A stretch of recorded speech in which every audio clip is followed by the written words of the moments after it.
It's been a while. It's time to start again.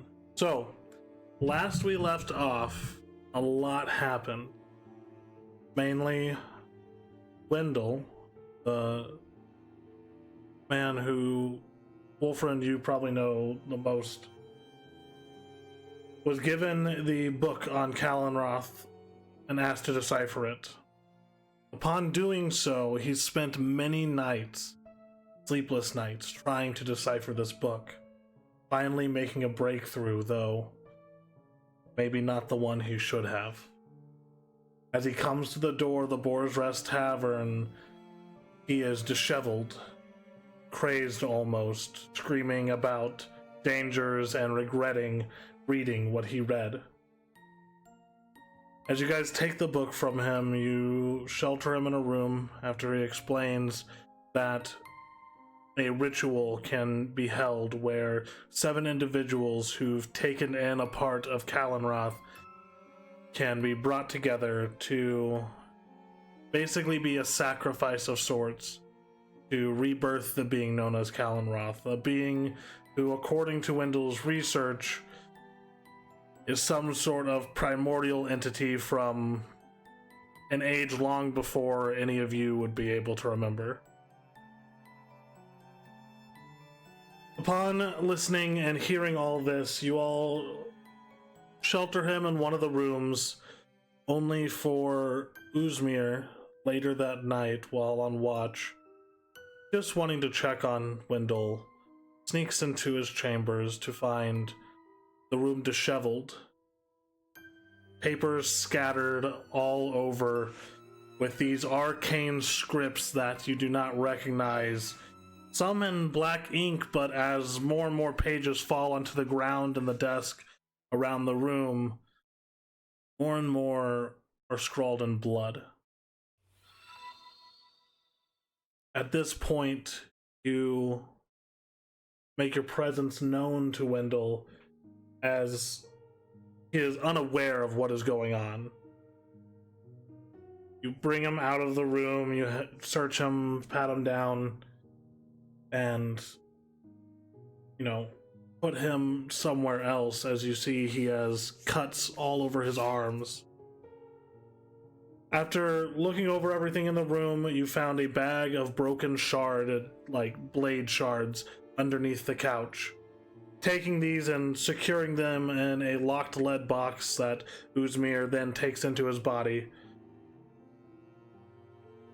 Morning comes, and Riven is escorting Wendell back to his own place to grab his belongings so he could stay in the safety of the Boar's Rest Tavern, only for Uzmir and Wolfriend to realize that as these bladed shards are placed in the box, they begin to connect together, and one piece is missing.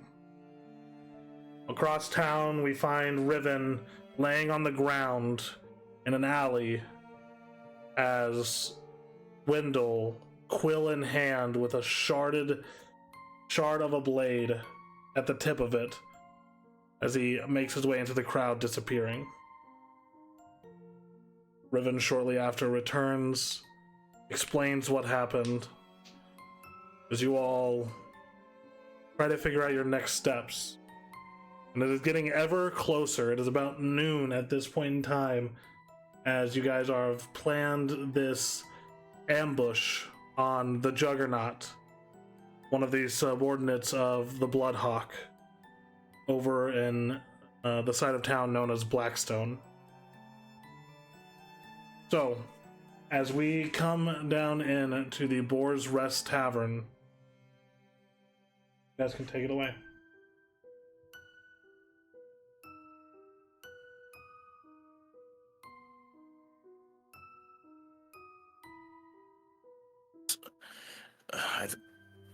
I can still feel as if that quill was just keep poking my body over and over. It's just very odd feeling.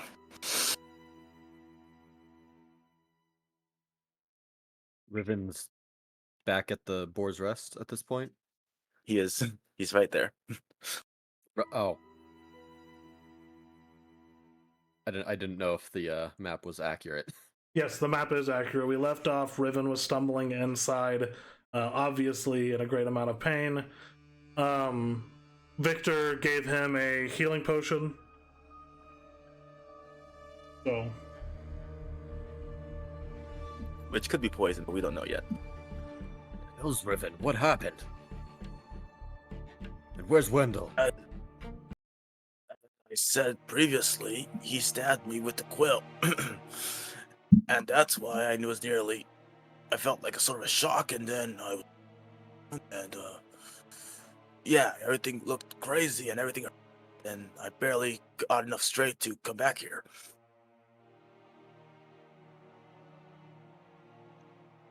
And what of Wendell? Where did he go? Um, well, see, in between the pain and everything else, I kind of lost track of him. He basically wandered into the crowd and just disappeared.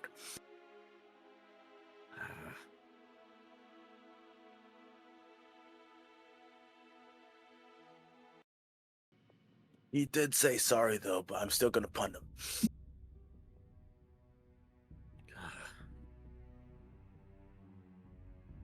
This won't do at all. You're torn to shreds.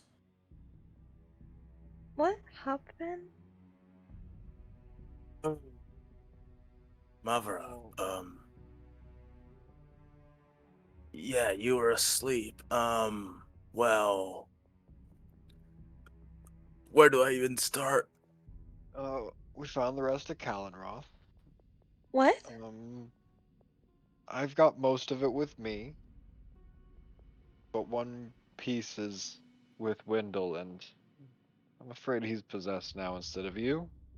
Yeah, he's a rabbit buddy now, and he tried to kill me.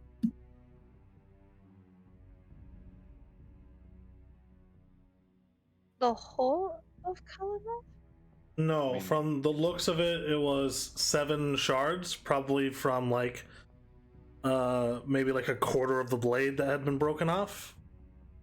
It's not the same piece of Kalamroth that you guys had previously.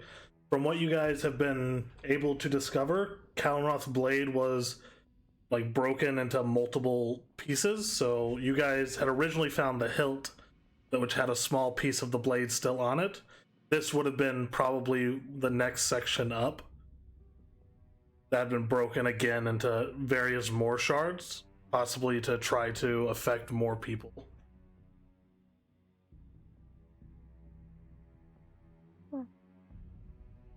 Yeah, not all of it, but more.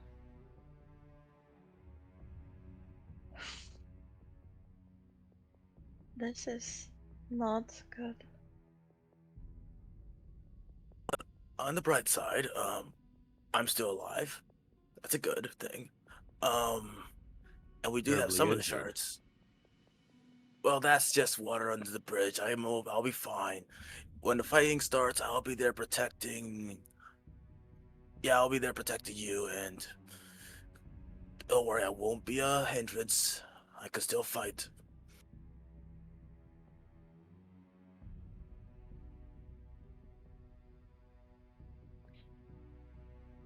Besides, if we wait too long for me to heal back up, we may lose our chance here. But Victor, may I help? Is there something you can do to help Riven? I've already given him a healing potion, unless you want to use more of our supplies. We need those supplies. I'll be fine. It still stings, but I'm not at 100%, but I'm good enough for a fight. Here. I can patch it up the rest of the way. How many hit points are you down? I will... He's slightly hurt. So around, yeah. I don't want to spin a game. Around Near slightly a hurt. few. It would be around like 10ish. 10? I will put 10 points of lay on hands into you then. Riven feels like, oh, that's much better.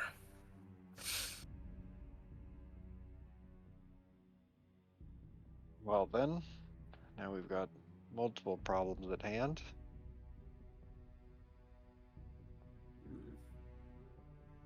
What are the Too many chances we can intercept Wendell in a city such as this? So, for those who are well aware of the size of the city and have been here for a while, would probably know the population in El Macath is bordering on 5 to 600,000 people.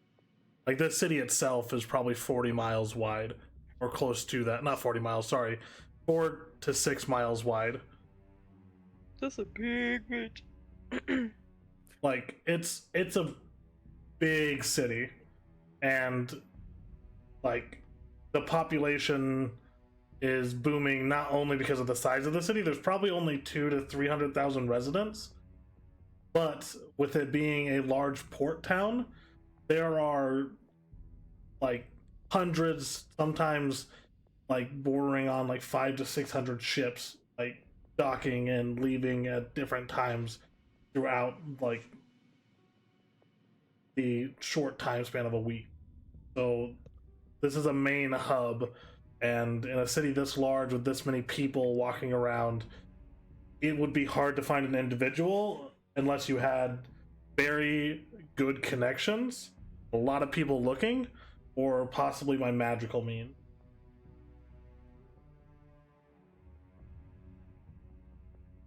Well, I mean, it would probably be impossible, but I could probably Unsort to help, but he kind of maybe just hates me a little bit, so I do not want to ask a favor more out of so him than just usual? yet. Maybe. I mean, at this point, even Jack would probably help with the circumstances of the blade being in a city. I don't expect this portion of the blade to stay in the city for very long. If I'm right, it's going out to seek the other shards of Kalonroth, wherever that may be.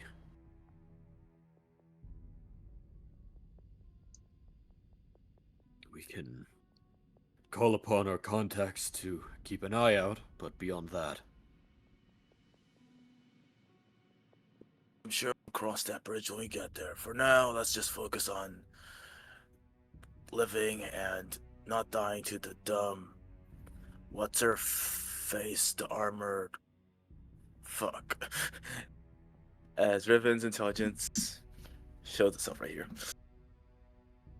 And honestly, I don't know if he'd leave. After all, the rest of the pieces are with us. You really think he'd leave those behind?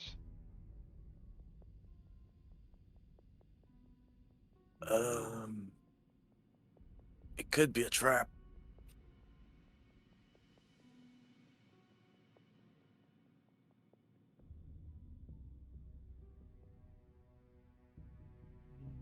Either way, I mean, we're good at falling traps anyway, so.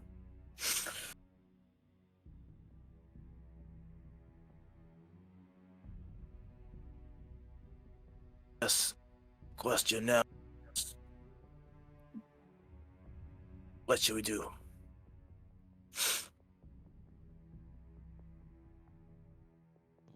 First things first, we have to deal with the bounty. Sledgehammer.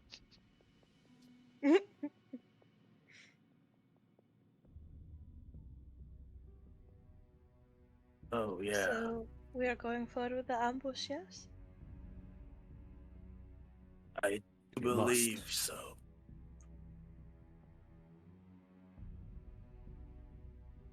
it's too large of a target to simply leave alone.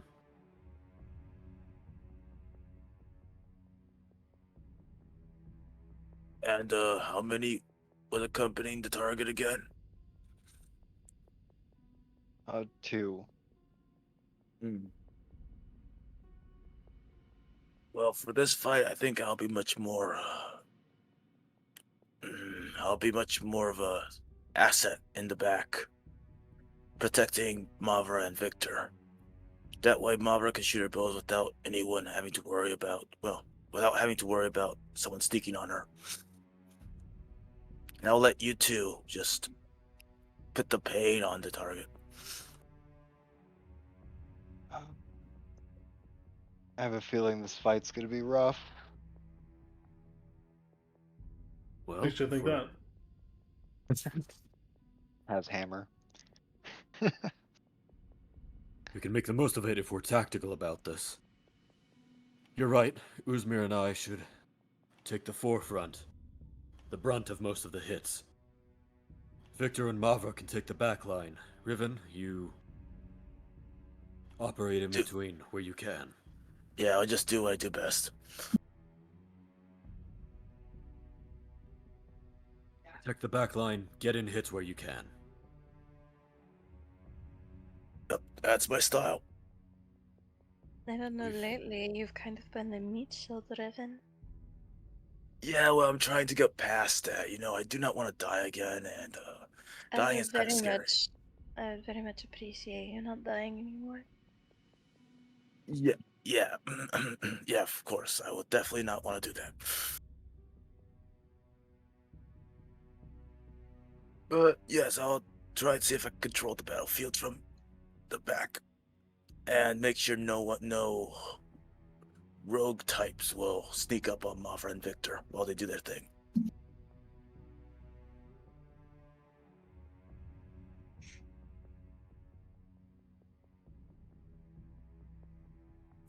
And when do we agree for the ambush again? I think that Quill thing might have just jostled my memory.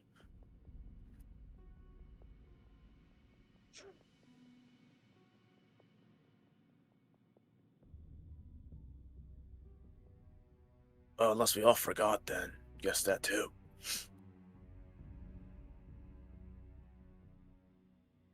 Sorry, what? I was deep in thought. Well, I was asking when were we planning the ambush for? Was it in the night? It would be for tonight. Yeah, it was tonight. Remember, we were resting. Well, I was supposed to be resting, but then everything happened, and then I got quilled, and then... Yeah. How are you feeling? You were so exhausted.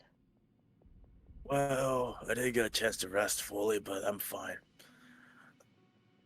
No What worry, time? I can... What time in the day is it?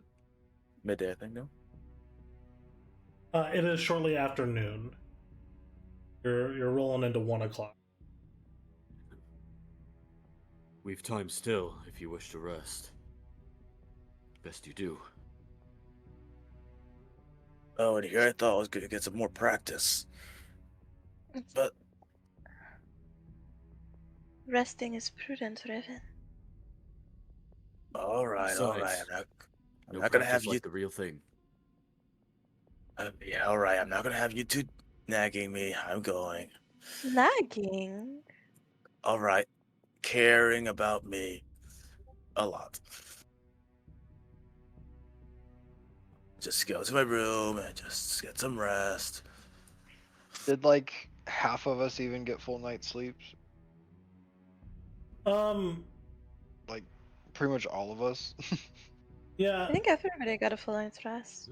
Yeah, Mavra. I'm operating off of a long rest here. So Mavra did, Wolfram did, Victor did, but Uzmir, you were from your watch all the way till now have been up, Yeah. and Riven You know, was still working off a point of exhaustion.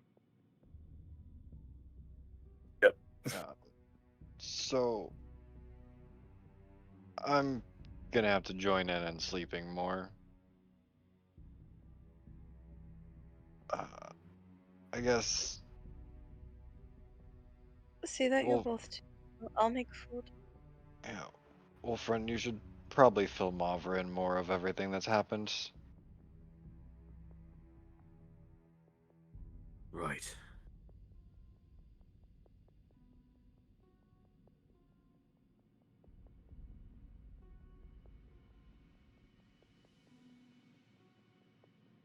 that's the plan. I mean,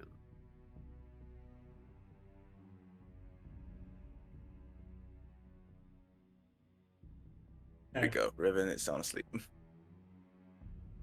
You head off to bed. What are the rest of you?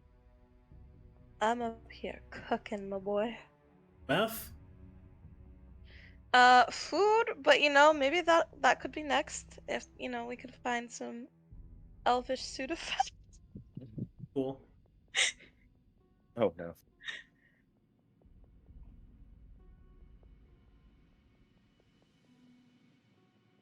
As Mavra begins cooking food for everybody.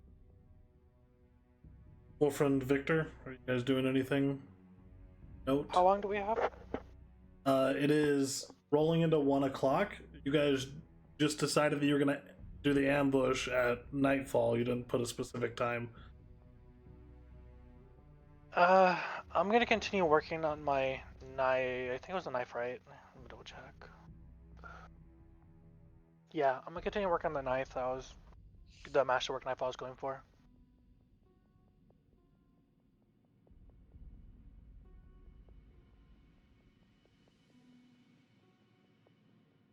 Okay. Go ahead and roll me a couple tinker checks. One moment, let me just pull my stuff up real quickly. Tinker checks, you said? Yep.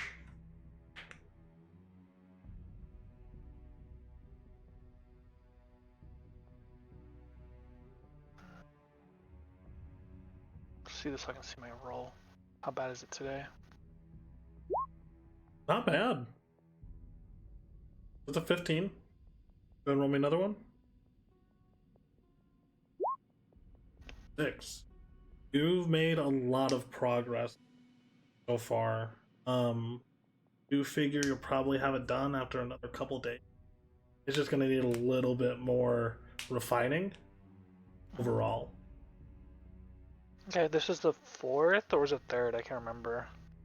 This is the 3rd, I believe. Okay, I'll make sure to write that down because I forgot last time.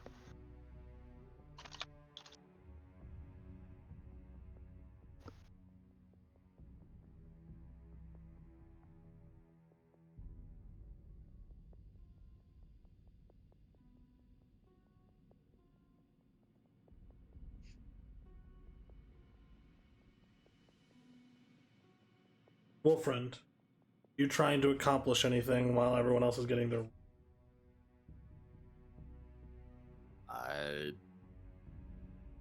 Not really much for me to accomplish, other than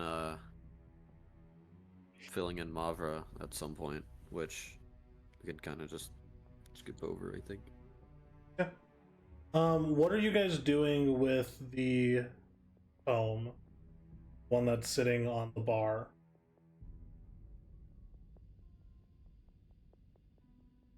I'll have to take care of that somehow. There's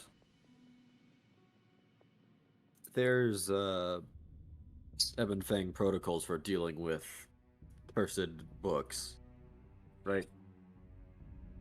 The Ebon Fang has an entire library within the castle. So many of the books in the library are salvaged historical documents and stuff like that.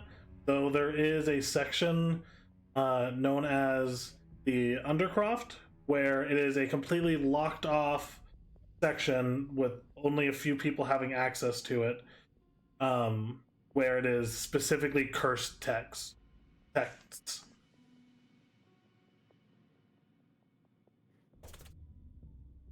Well, to get this thing to the keep, do I get the sense that if I will be able to carry this book, and as long as I don't read its contents, I'll be fine? Roll an Arcana check for me. Arcana. You can roll with advantage because you deal with cursed items quite a bit. Cool. That's an 18. 18. Yeah, it seems the curse in this book specifically requires the individual to actually read. It does not take hold just by possessing the book.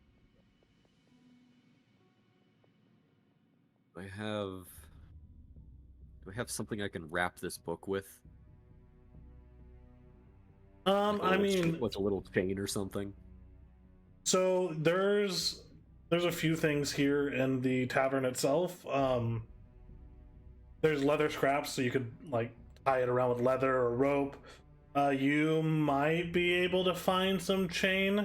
You roll an investigation check if you would. You also have the lead boxes downstairs, but you didn't open all of them, and you know a couple of them do have cursed items in it that the boars were keeping track of. Which, with the disappearance of the boars, it might be part of your purview to make sure those items get to the keep as well. That's true. It's a lot of boxes to carry. Well, we're still here. We're still here a few days yet. Figure it out. Investigation to find some. Oh, there we go. 6.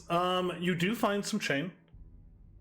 Specifically the chain that connected to the flusher for the chamber pots. It's not the hardiest of chain. It's like jewelry level chain, but you could wrap it around the book feasibly. That toilet will be out of order. I'm just gonna use the leather scraps. That's fine.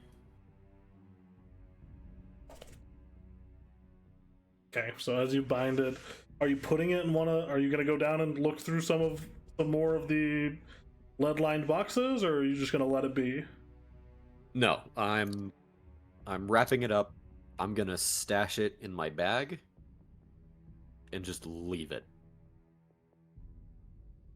As long as no one reads it, it's not a problem. Okay. So, you stash it in your bag. Mavra, what are you cooking? Some food. Well, like what specifically? What dishes does cooking- Mavra most know how to create? For when she's cooking for a group of people, she usually mostly makes buffet style stuff. So, usually like salted pork and eggs and breads, and we'll put a collection of jellies and stuff like that out.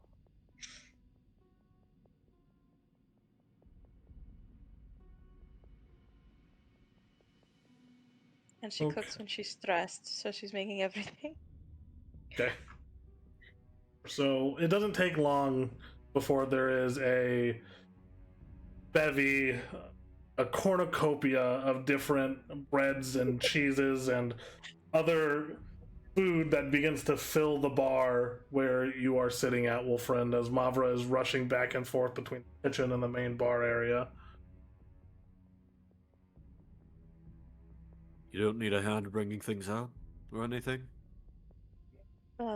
More hands are always welcome if you want to help carry. Alright. I will do so. I hand you a big ass silver tray full of biscuits and toast and bread and toasted pieces of sourdough, regular pieces of sourdough that have not been toasted, and like scones and cookies.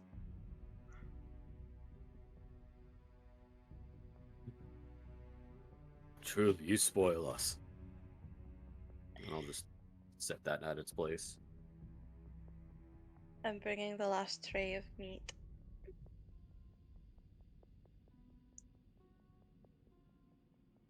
It's bacon, ham, sausages, and steaks. Hungry for real. She's stressed for real.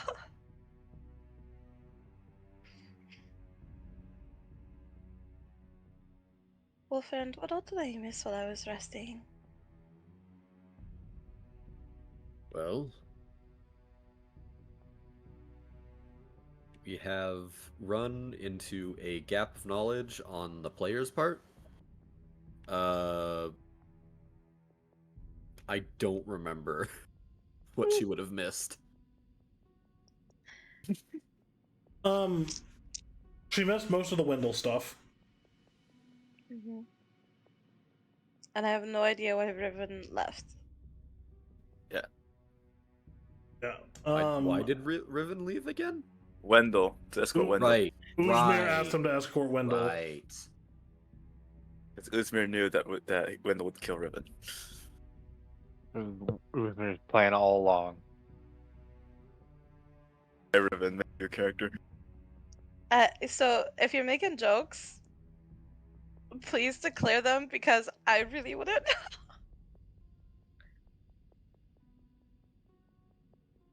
I don't think anybody was joking. Oh, so Uzmir's actually trying to kill Riven. No. We didn't know hold that on, I'm we missing didn't know that several Window was chapters. possessed. Missing several chapters over here. Darky read that in the book, like, wait, what? It's like nani?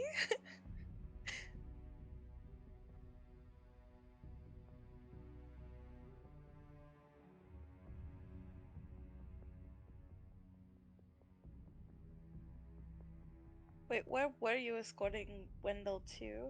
Well, because Riven played a prank on Victor, and then Uzmir was like, yeah, you can take him out and guard him.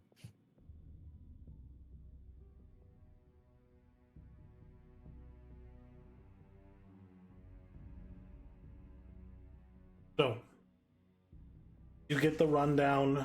Wendell showed up, praised the issue with Uzmir finding him, papers strewn everywhere. Those papers are now neatly stacked on the desk in that room as well, with the blood scrawlings of the weird arcane symbols and sigils, which also, bringing that up, Wolfriend, you might want to pack those up too. They have any sort of curse brought onto them, you probably don't want those floating around too.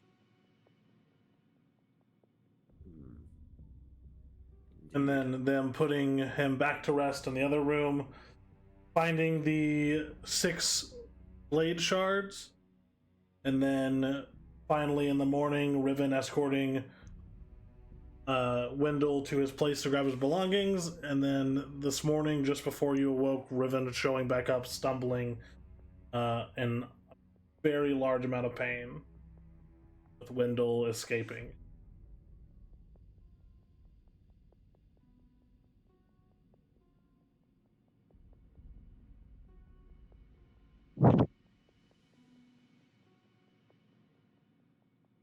Now Mavra's caught up to speed. Fascinating. All that in a mere couple of hours.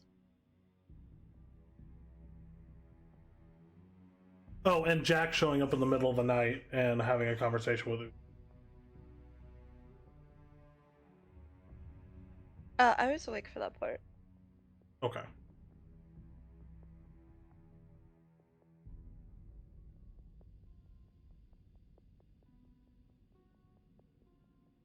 So, that is pretty much everything that had happened.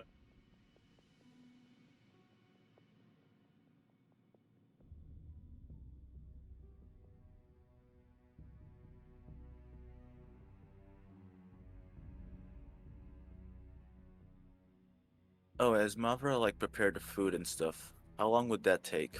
Like, estimated. I get an hour and a half. Yeah, it doesn't take too long. Okay, Riven's still in Dreamland. Okay.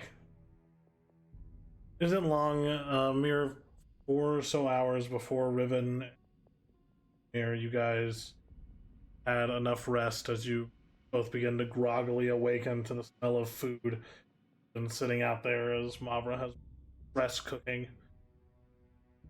Riven, you no longer have any points of exhaustion, so that's good.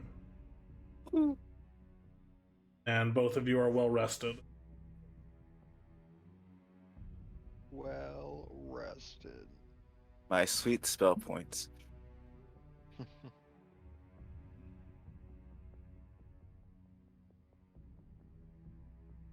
That's a great smell. Food. Smells like Mavra's been cooking at least. There's plenty, and I've kept it warm. Oh, that's a I safe. say as I see Uzmir walking up.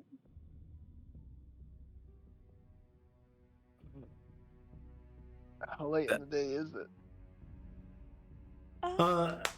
At this point, it's Late about afternoon. 5. Early evening, I suppose.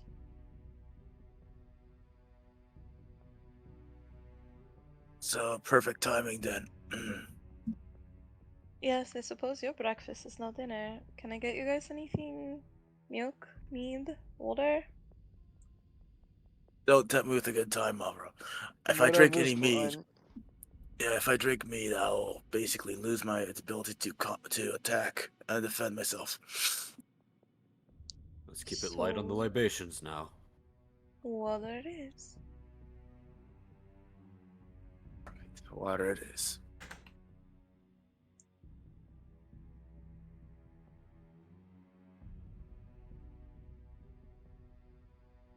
Also, is Victor there, right? Like he's over here. Still working on the knife. Victor, would you like a bite to eat? You need it for your strength. Would you please bring it over here? I'm still working on this. What would you like?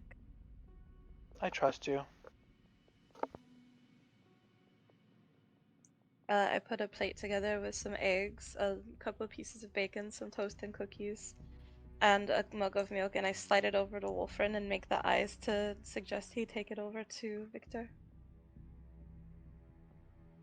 Just shrugs, takes it over. There you are. Thanks. What kind of dagger is it, by the way?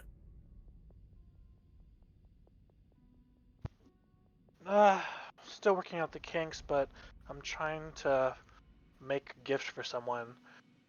I'm putting a lot of effort into it. But the idea was it would be an armor-piercing dagger. Armor piercing.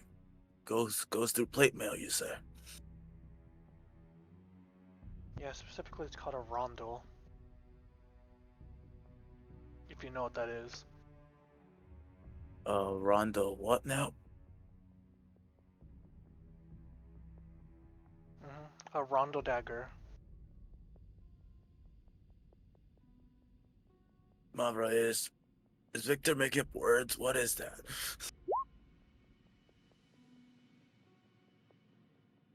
Pardon? I think Victor's making up a word. He said something about Ronda. What's a what? Saying a what's a what doesn't really help me.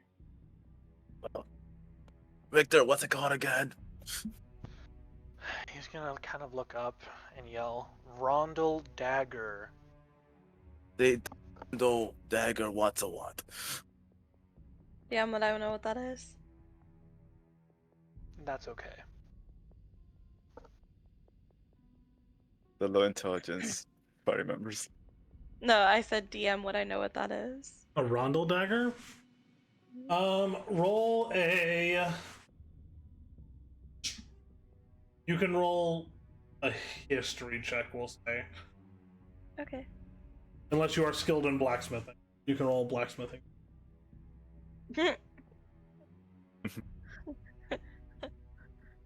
Lamau. Mavra's new hobby. Tink. Tink. As I'm sitting over Tink. here fucking making stuff. 15. You do know what a rondel dagger is. They are not super common anymore, but you've seen them in use before, traded to some of your people in your village.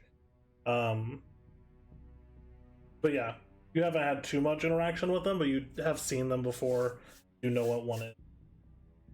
Okay, I impart this knowledge to my comrades.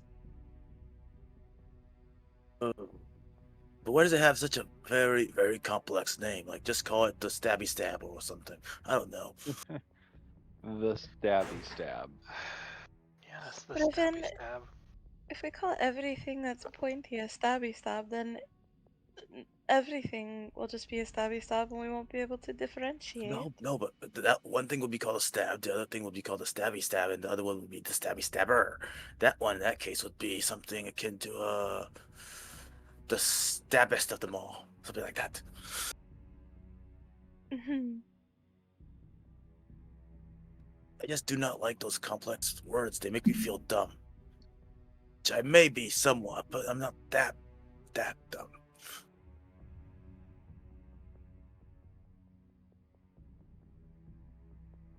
Anyway, and then Riven just goes into his food. Has everyone had enough to eat? It's really good though.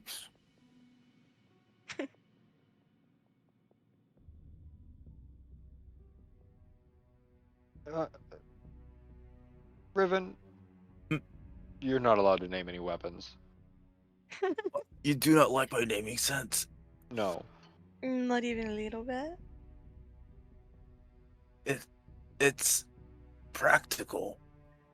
I mean, what? How else should I name something? You just give it a name like Voletsvus or something dumb. Nope, you're done.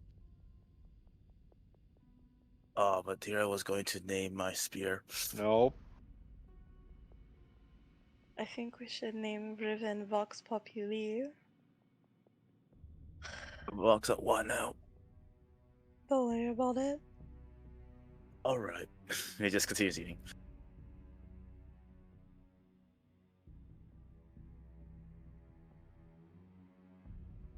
So, as you all eat, kind of getting back to some sort of normality, you guys have an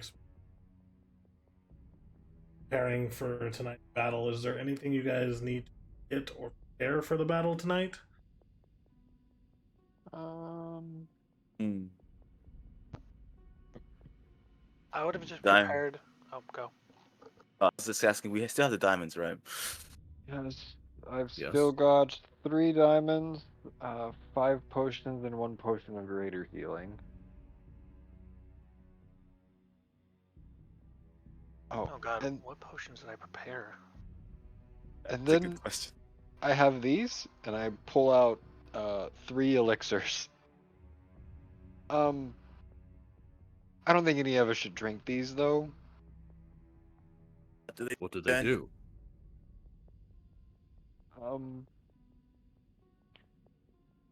I don't exactly remember.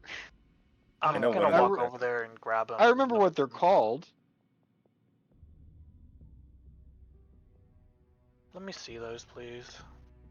All right, so I hand the elixir of maddening whispers, the elixir of dark temptation, and the elixir of the blood moon to Victor.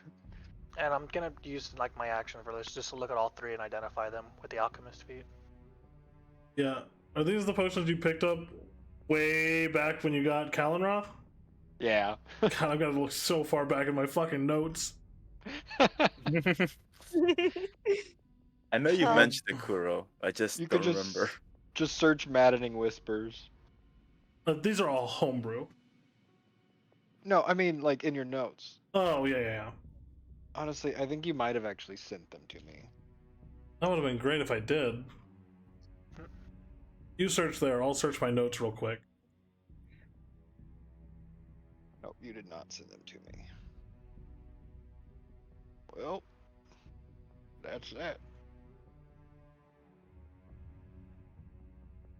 Okay, so that's what I have prepared. Got it. Let me make sure I have those ones prepared here.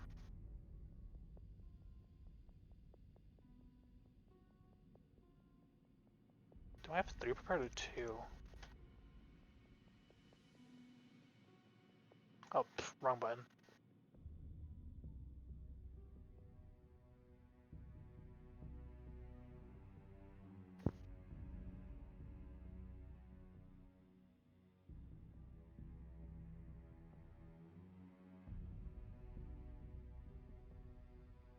So I will have this information momentarily.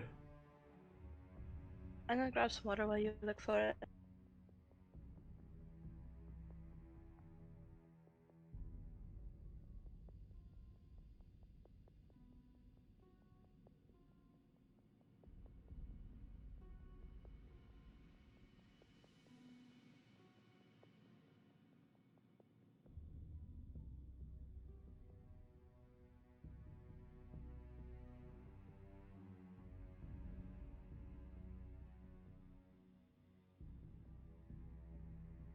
I just remember all three of them were bad. Well, they had benefits. Yeah, they do. It just makes it crazy. So the Potion of Maddening Whispers, what were the other two? Dark Temptation and Blood of the Blood Moon.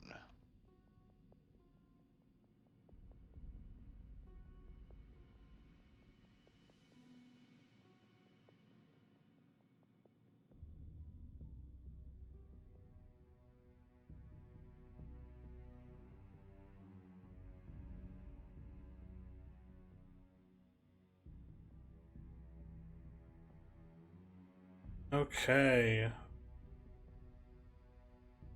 Resident Alchemist goes to begin checking them. Two. Back. What ability are you What- using that- for this? Alchemist. So whenever I'm within 5 feet of a potion, I can identify as if I'm tasting it without having to actually taste it. Awesome. If I can see the liquid. Okay, so we'll start with the Potion of Maddening Whispers. This unsettling looking potion appears as a swirling mist of silver gray within its vial, occasionally almost muttering unintelligible whispers the closer you get to it. When consumed, the potion grants the drinker heightened senses and a surge of psychic awareness, so the drinker gets advantage on all investigation and perception checks and cannot be surprised for 1 hour, and can telepathically communicate with any creature within 30 feet for 1 hour. However, they also suffer auditory hallucinations that can distract and disorient. Having to make saving throws to ward off being stunned. After the potion's effects wear off, the drinker experiences a headache that imposes disadvantage on concentration checks for the next 24 hours and gains a permanent madness from the madness table. I'm just gonna pick it up and hand it over to Riven. It seems like it'd be useful for you. Oh, Well, thank you, Victor. I'll use it commonly, and he would Madness take table. it. He'll take it. Potion of Dark Temptations. This dark crimson liquid with a constant shimmer to it lets off this smell of, if power had a smell, that's what this would smell like. Almost beckoning the drinker with the great potentials within. Immediately after drinking the Potion of Dark Temptations, the drinker gains 4d10 temporary hit points and +2 bonus to Constitution saving throws for an hour. They also gain the ability to cast the Charm Person spell without expending a spell slot once within that hour. However, the drinker must succeed on a saving throw or continue to become increasingly paranoid about their allies' intentions toward them. And following the potion's expiration, the drinker is left with a profound emptiness, causing them to have disadvantage on all saving throws for 8 hours and go through a withdrawal, resulting in a permanent minus 1d10 to their hit point. God damn! So why are you carrying around these dangerous potions again? I found him. Well, there's one more. Potion of the Blood Moon. This potion glows with an eerie luminescent red hue under moonlight, mimicking the light of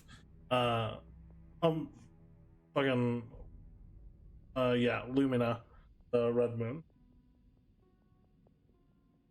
Its consistency is very thick, almost like coagulated blood, and it pulses slightly when held. The drinker gains the ability to see in complete darkness, including magical darkness, and gains resistance to necrotic damage for the duration. Once during this duration, the drinker can use a reaction to gain immunity to a single damage source that would reduce them to 0 hit points, leaving them at 1 hit point instead. While under the potion's effects, the drinker's skin becomes extremely pale. Their veins begin showing prominently this dark red color. They take double damage from radiant sources due to their temporary vampiric nature.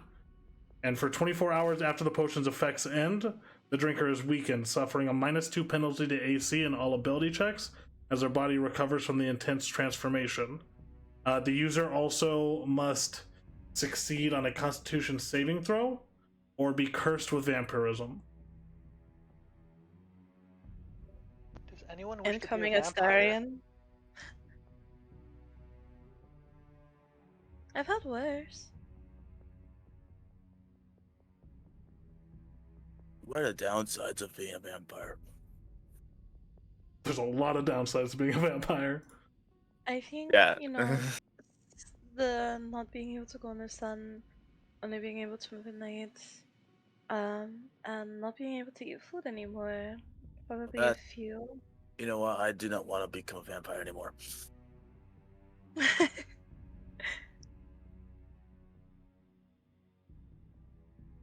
That on the Yeah. one hand. On the other hand, conditional immortality. Okay, now I am kind of being tempted. Conditional Consider the immortality. cost. And consider, like as not, I would have to take your head. So, Okay, I do like living, so yeah, let's not do that. Yeah. Yes. Also, I'm clearly joking. I'm not gonna just steal that potion in the middle of the night and drink it while you're all asleep. Of course, I would never do such a thing. Can Insight I check. inert this potion? Huh? Can I inert this potion? Looking at them, these potions are extremely powerful, cursed objects. It would require much more power than you currently have at your beck and call to reduce the effect of any of these potions. Poor wyvern boy. Though, your innate ability to enhance potions that are in your possession could feasibly enhance the potions. Like I said, I could make this an even stronger potion. I mean, the side effects are stronger too. Let me think about that. Possibly.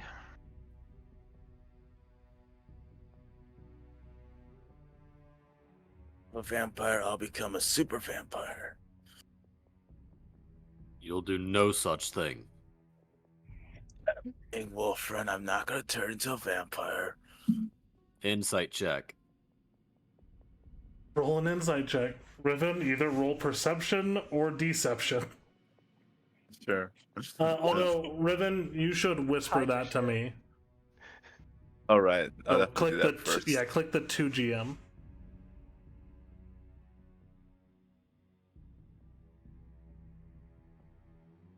Do that.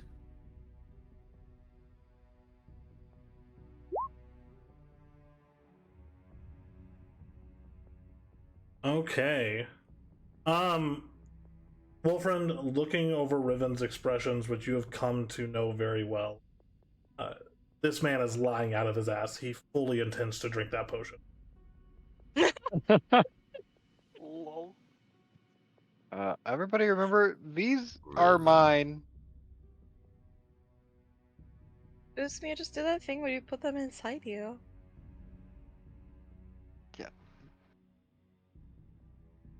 If Victor cannot use them to make something good, I will keep them.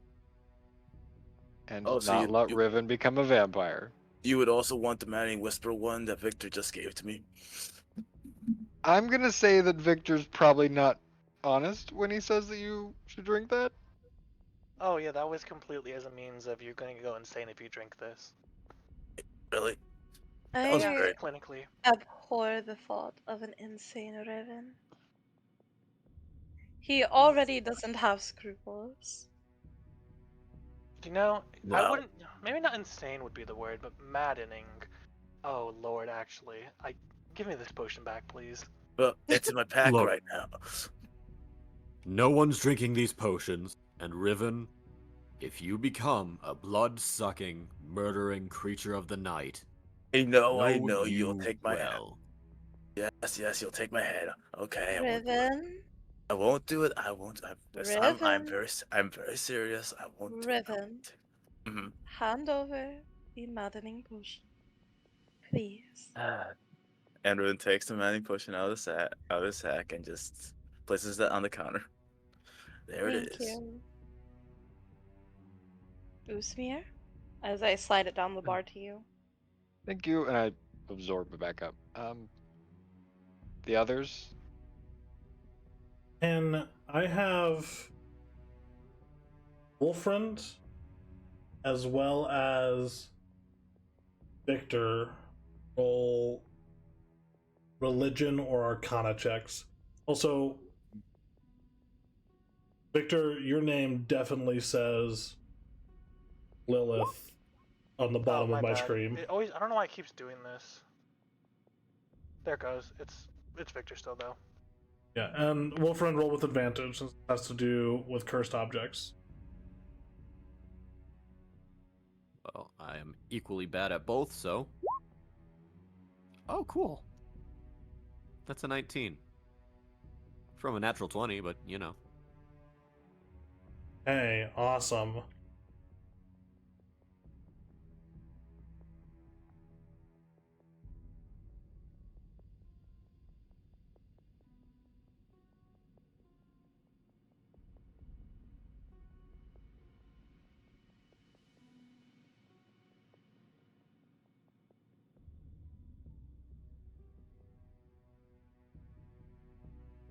Let's see.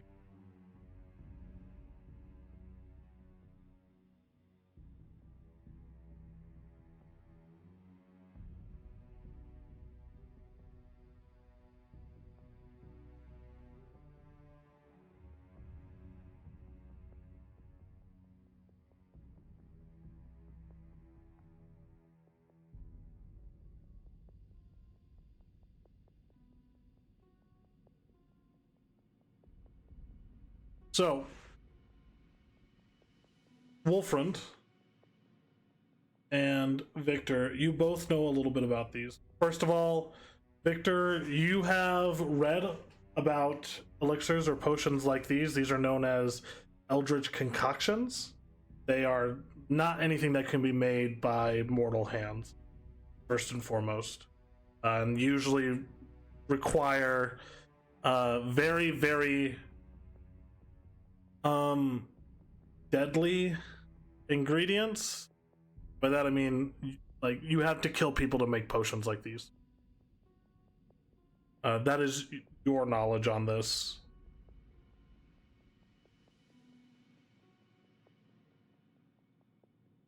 Noted.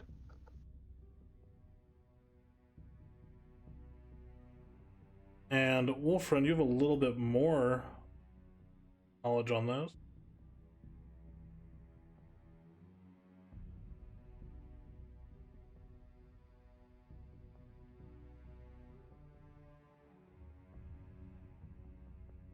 Wolfriend, you recognize the more you look at these potions as they're being passed around, they're becoming more and more familiar.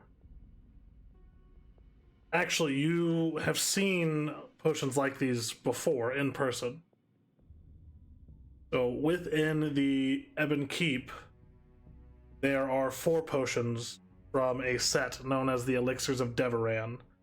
The Elixirs of Veth'Arden are a collection of 12 eldritch elixirs linked to Veth'Arden, an ancient eldritch fiend who's was sealed away during the period of the Age of the Night Mother, more than 900 years ago. The set of elixirs are imbued with formidable powers that reflect the very dark essence of their creator, offering very potent advantages, but with very perilous repercussions. So the Ebon Fang has 4 of these elixirs locked up.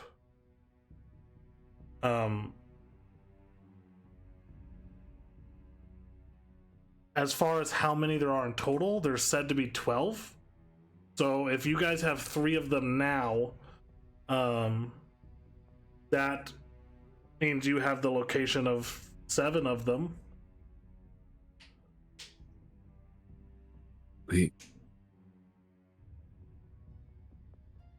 You just see a flash of recognition wash over Wolfran's face.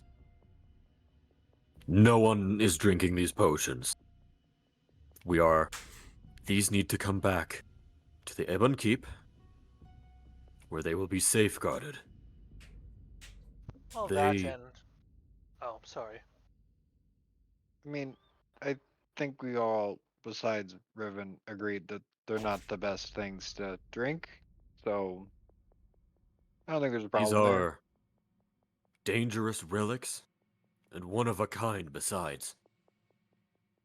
Part of a set of which we only know where... What was the numbers you just gave me? 7 out of It was 12. 12 total. 12 total. The Ebon Fang is in possession of 4 of them, and you guys are in possession of 3 of them.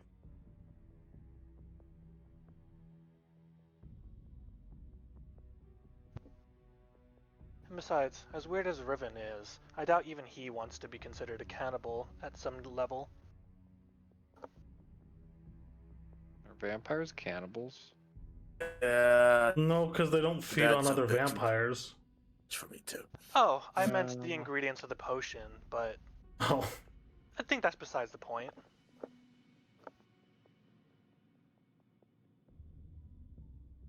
all right. So, Uzmir, you're taking back possession of these We came to potions? agreement now. I am Let's taking prepare back possession of these potions. Okay. So, is there anything else you guys need to gather or get before, or prepare before heading off to Blackstone? I just prepare my potions for the day since I don't think I've done it today. Nope. Not. Yeah, so now I'm just making my Phoenix, Nimble Reflexes, Alacrity, and Arcane Disruption. Okay. And then as we prepare to leave, I'm still gonna give the Nimble Reflexes to Wolfriend. Got it. And like I said last time, don't forget to take this before we start the battle. It'll help you. Right. How long does it last, again? You want me to resend you what it does again? It's pretty much just dexterity saving throws and increases initiative Yeah. rolls as a bonus. Yeah, Doesn't really if say you a thing, wouldn't, it just says short duration. if you wouldn't mind, just resending that to me.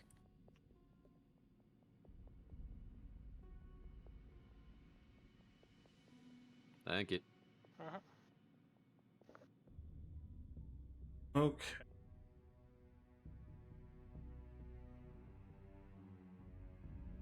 Are you guys ready to head out to Blackstone?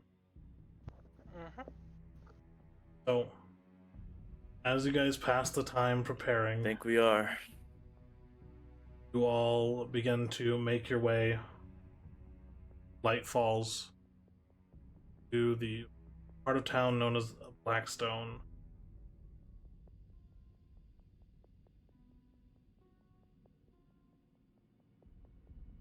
Okay.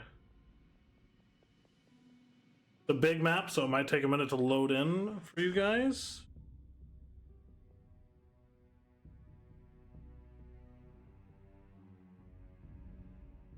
Take a minute to load stream.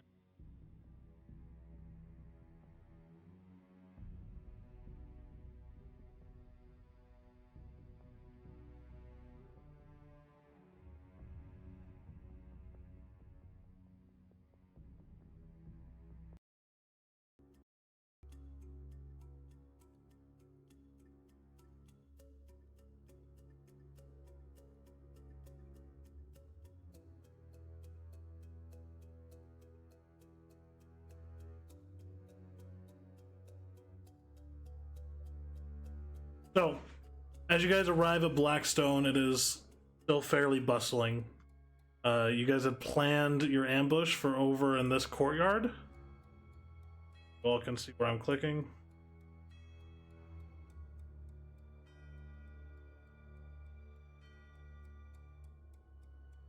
I remember the courtyard.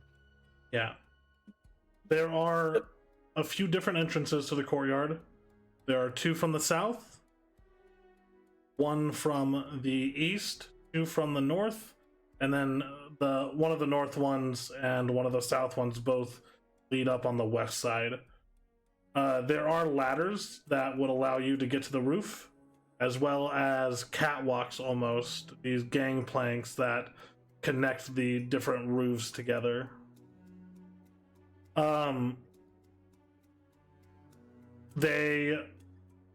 These buildings are actually completely functional. So let's to understand what that means is the roofs come off. So there are windows that border the interior and exterior of this courtyard.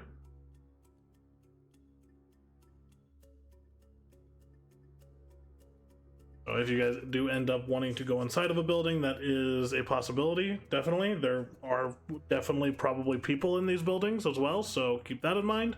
But where are you guys setting yourselves up within this courtyard?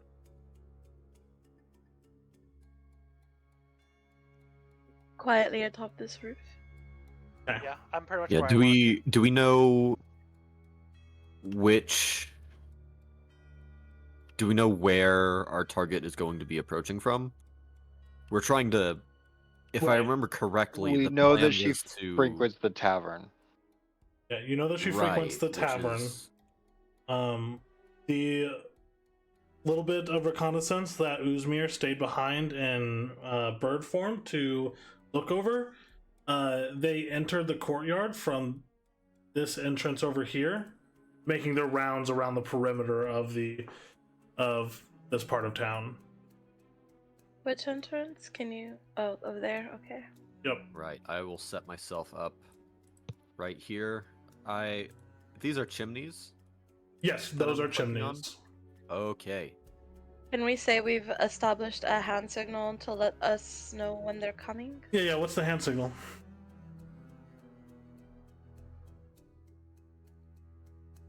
Oh, do I have Whatever's to gonna pick be it? visible at That's night. yeah. Yeah, you're the one Yeah, coming up with it. she's actually showing you the hand signal right now. Can't you see it? You can't just be flipping me the bird. The flipper bird. Okay, so flipping they're the bird. coming.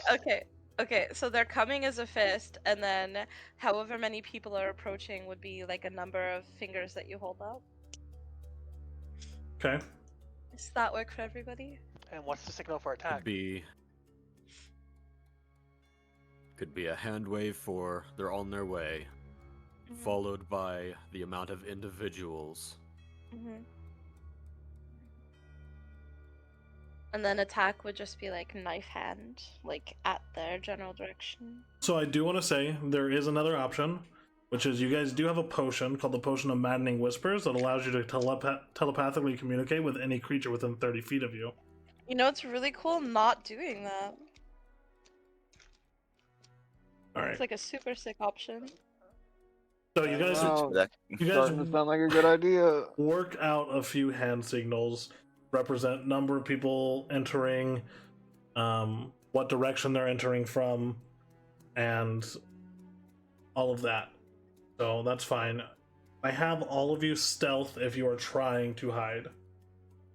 You're not trying to hide, you don't have to stealth. Am I visible where I am? Are you visible where you are? From certain parts of Blackstone? Yes. It depends on where the other person is standing. Will I be able to roll this with the benefits that I get from a dark environment? Yes, it is dim light or darkness Yes. where you are right now. Okay. Oh, hell yeah. Do we all get that? They have specific magic Yeah. items that take advantage of dim light or darkness. Be horrendous. Let's see. Yeah, this is gonna be Advantage. terrible. If I can Alright, guys, though. find I'm not where I gonna be write stealthy. down where I wrote. I got the big advantage. Well, even with disadvantage, Riven rolled a 20. Yeah, that's kind of. I'm just not hiding at all. Yeah, I have full advantage, right? You have full advantage due to the dim light and darkness in the area. Full advantage. Yep. Yes. Okay. I rolled a fucking 15. With or without advantage. Alright, an 18 for Wolfriend. So we got a 21, a 5, a 20, a 15, and an 18. Since you're not all grouping up, these are going to be your individual stealth scores, not a group stealth score. So keep that in mind. Victor. Victor's also over there doing jumping jacks and shit. Okay. As you guys begin to stake out the area,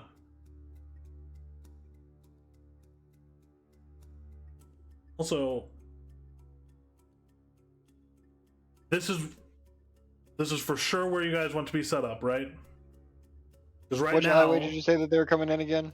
last time they came up through this alleyway over here.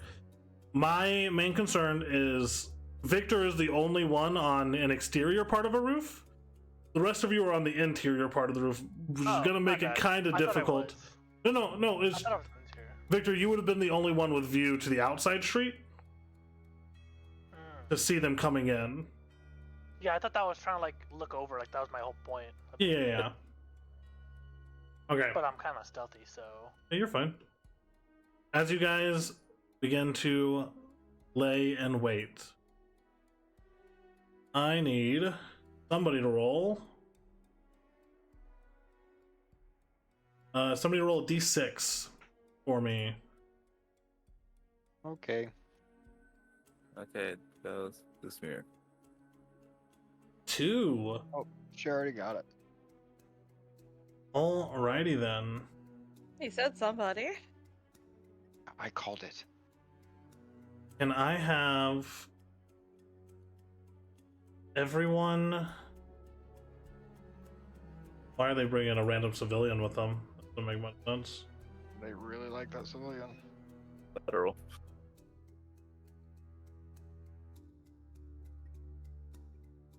Alrighty.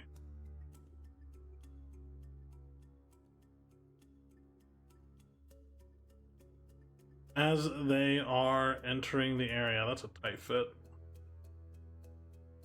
I need everyone to That's what roll she a said. perception check for.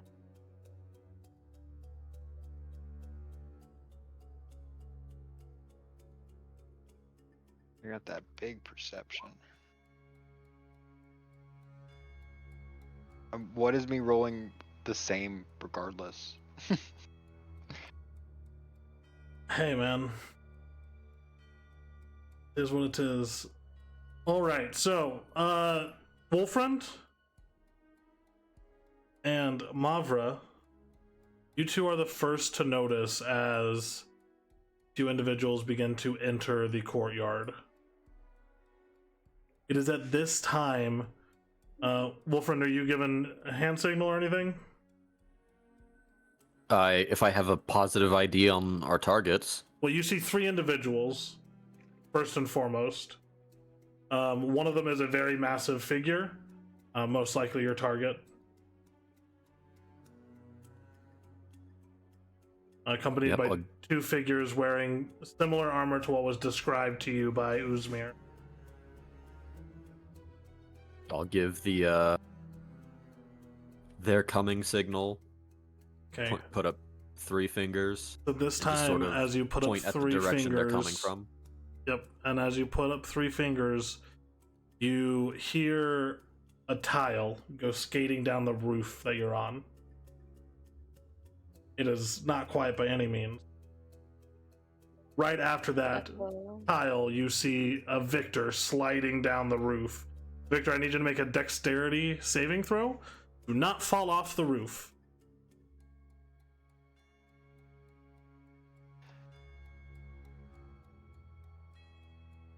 Not I'm a about to fall off it's this goddamn roof. not a high DC. I'm falling off It's this. higher than that. As you hear the skidding of the tile, it flies off, impacting the ground and shattering, and then right behind that, Victor flies off too, slamming on the ground. It is Victor, you fall to do 15 feet, so you're only going to take 1d6 damage. So, let me roll that. You take 1 point of damage as you hit the ground. Pride though at a 10 As I- d6. As I'm hitting the ground, I would like to just like, I'm not trying to hide like this point at all. Like, I know I'm found. I'm like gonna grab my back and start to like go, ah, damn it. Why did I ever volunteer to help them fix the roof? Trying to salvage the situation. Okay, roll a deception check. Let's see.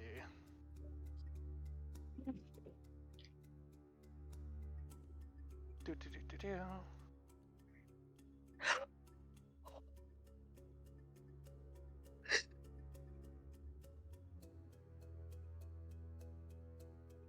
21. Okay, Smooth tongued little shit. let me roll some insight checks. Clever, clever. Clever, clever girl.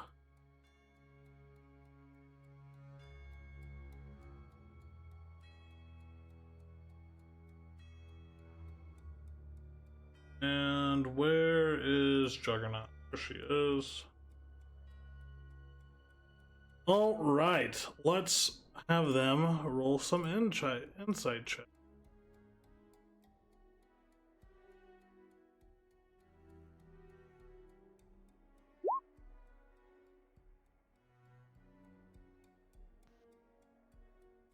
They don't.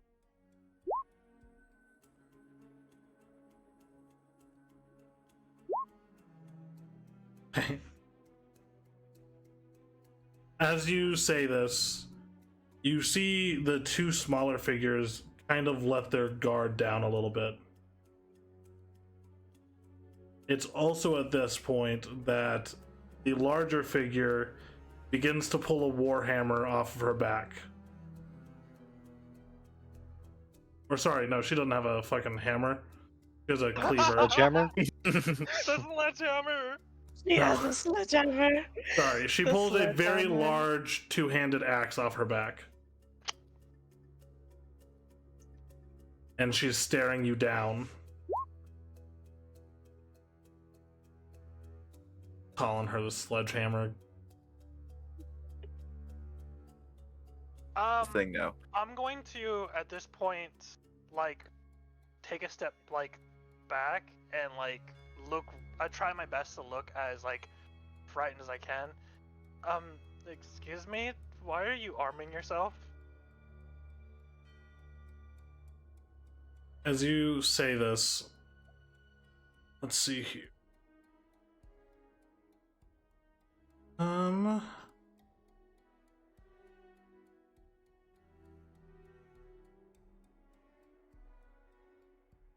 Okay. As you say this, the woman just stares down at you and she says,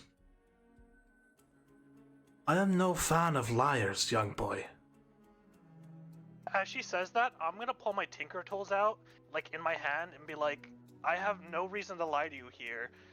I'm doing community service for my graduation exam.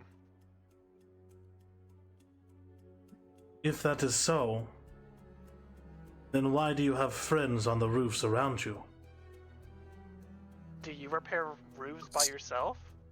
At this point, Uzmir, she makes eye contact with you. Made.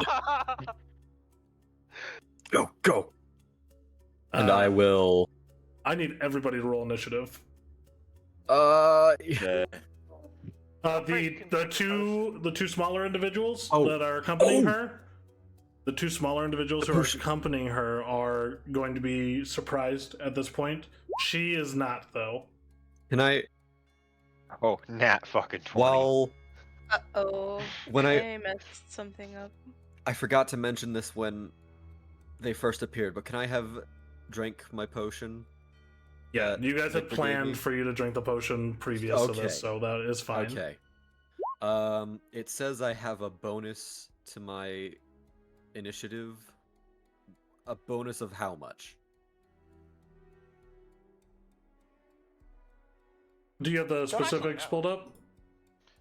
When I when it's on my thing for the Aetheric Engineer, it doesn't say a specific bonus. All right, let me see. At least it doesn't check. Let me double Also- check. How do I reflect this bonus in roll 20? Yeah, because this is one of your homebrewed one. I think that you made me as well. Yeah. You have a bonus of +5 to your initiative. So roll your initiative and we'll just add 5 to it. I can change it manually. Okay. Clicked on myself. Alright, so that thing. gives you a 16. Yeah, my initiative is not great. Well, you're not a dex-based character. No. Alrighty, let's get the other individuals in here.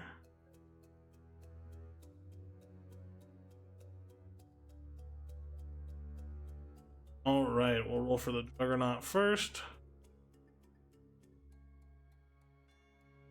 Normally is a 20.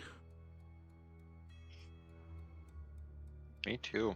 A Frost Reaver. The natural 20 for a 22. Fuck. A Frost Striker. It's changing the one person's. Oh, I don't know why it's doing that here. Actually, I do know why it's doing that. It'll be 20 for her. And this one is the right one.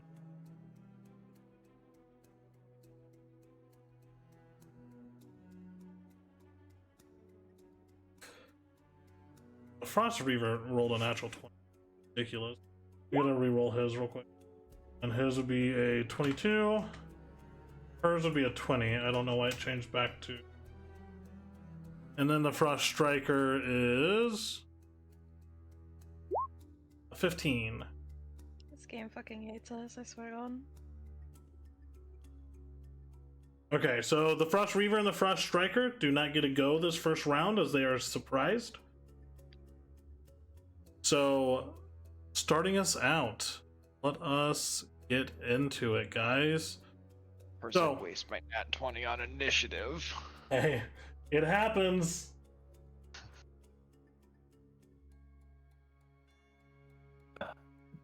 Listen here.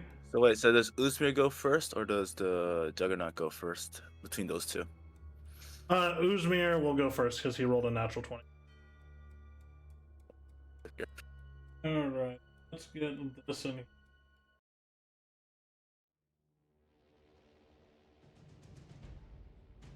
So, the night air is thick with the scent of damp stone as the undercurrent of the sea is not sleeping at this point. You all have moved through into Blackstone where the shadows are creeping across with a little bit of flame light that fills the streets from different torches and street lamps. At the heart of the courtyard that you're in, you see the old fountain. Its basin is cracked. There's a little bit of water still in there. And you've all positioned yourselves very strategically, or as strategically as possible, as the three enemies enter. We have Victor falling off. He is on the ground, standing up now. And at this point, Riven, it is your turn. Okay, so I know what I'm gonna do. I just want to know where I can do this to. Can Riven see this space right here? Let's see. Need to have these pulled up over here real quick.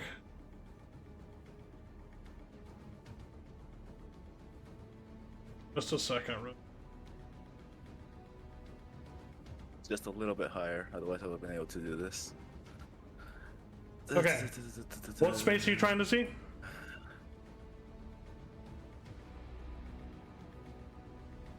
Riven, where are you trying to see at? Right there? I would say you can see right here. You cannot see directly in between those two. Yeah, so you can see on the outside, but not on the inside of those two. You're correct. Yeah? Yeah. So what Riven's gonna do for his action, he's going to be like close his eyes real quick, and he's gonna be chanting a spell. Okay. But first, he's gonna look at Usmir, like that. A chant, Locus Motasio, and he's casting Vortex Warp on Usmir. So, All let me right. just do the spell so everyone knows what's going on here. Make sure to put it back to public.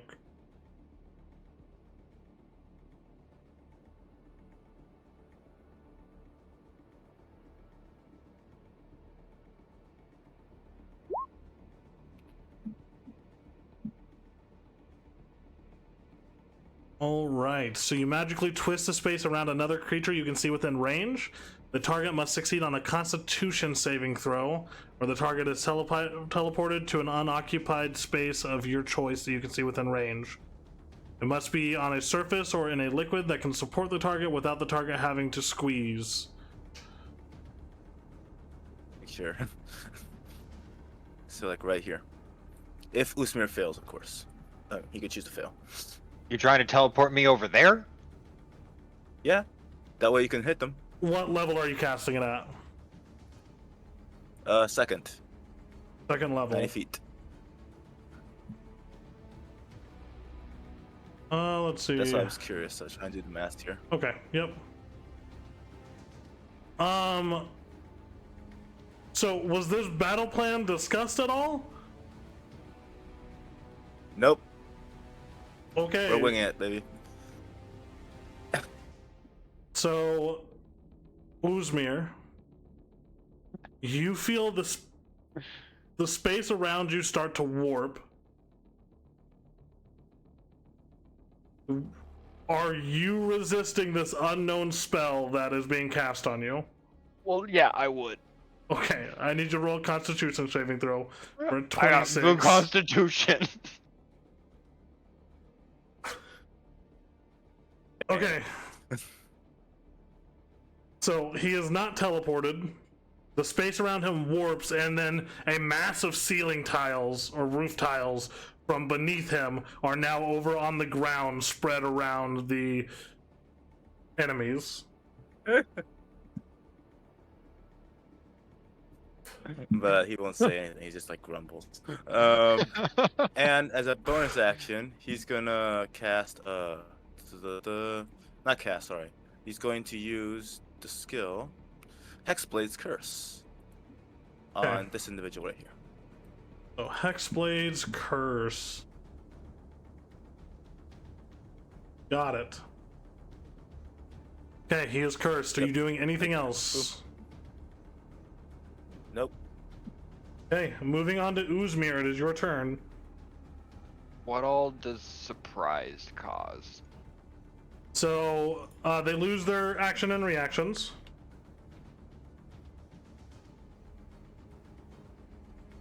And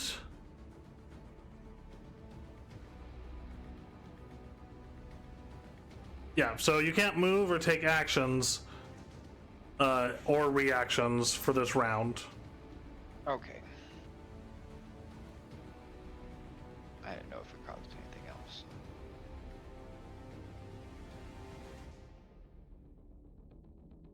How much movement would it take me to get off the roof? Depends. Are you trying to carefully climb down, or are you jumping? About Well, if I jump, I'm taking damage, I'm assuming. most likely, it's about a 15 to 20 foot drop, depending on where you're jumping off from. Oh, fuck this. I'm just gonna use one of my fucking blink ring charges. Okay. That's up to the teleport. So I got 40 feet, so I'm gonna be right there. Okay. You blink over there. Yeah. Riven, you see your teleportation spell worked with some sort of like small time lag as Uzmir teleports. Not where you wanted him to, but still teleports. Riven just shrugs and is like, "It worked." And then I'm gonna go ahead and use my Void Reaper Great Axe. Okay.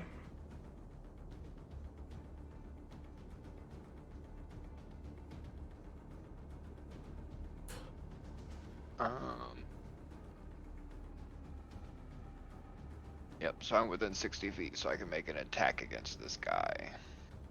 Yes, you can. Actually, I'll make attack against that guy. Okay. Or girl. One back there. Alright, so as you take out your Void Reaper, you slice through space. Go ahead and make your attack roll. 17. That's not great. 17. 17 is exactly what you need to hit that person. Nice. So go ahead and roll damage. For 9 damage. 9 points of damage. Alrighty. So as the blade strikes through the air, you see a spectral blade slice over where they are currently at, cutting through some of the fabric on that covers their form. As you see it just kind of start to seal off the actual fabric with ice, not healing the creature, but just repairing the clothing almost. Alrighty then.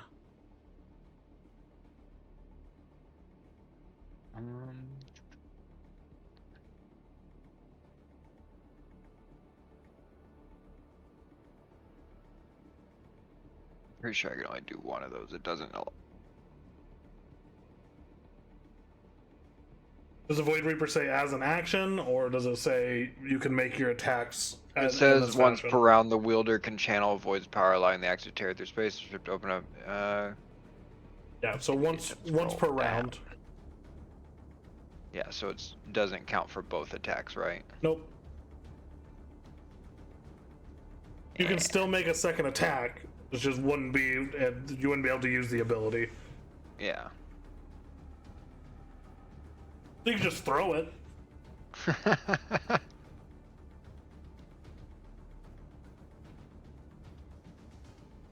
I'm looking at what I got for bonus actions. It's been too long. Yeah, that's exactly what I'm doing too. Right. Wolfrin, you're going to be up after Juggernaut, so be ready. Yep. I think that is going to be it. That's going to be it? Yep. Okay. After you, it is Juggernaut's turn. She is not surprised. So, as she ends this, she is going to rage. So, Juggernaut is a specific kind of barbarian that I need to have then put into the sheet. But as she begins her Frost Fury Rage, you see as she slams her feet into the ground, throwing her axe to the side, still in her hand, she just lets out a guttural roar as ice begins to cover the ground beneath her, and there's this like almost frosty white aura that begins to surround her body. She is going to start fucking moving.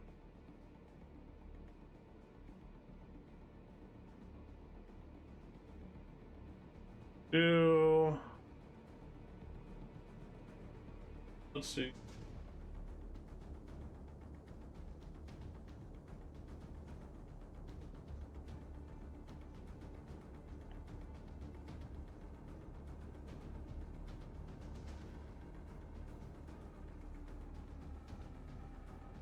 What is she?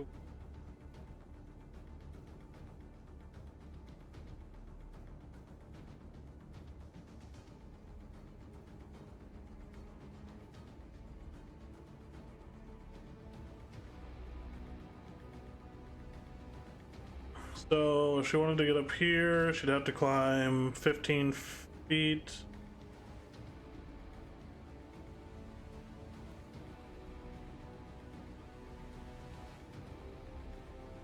Oh, she's just gonna move over here. Alright. Alright, so she's going to rush you, Uzmir, as you are the only one who's actually hit anyone. She brandishes her cleaver. As she does, she swings it down towards you twice. So she's going to take 2 attacks with her Frost Lord's cleaver. That's a 21. Damn. Yep. So that's 17 slashing and 8 cold damage. And I need you to make a Constitution saving throw.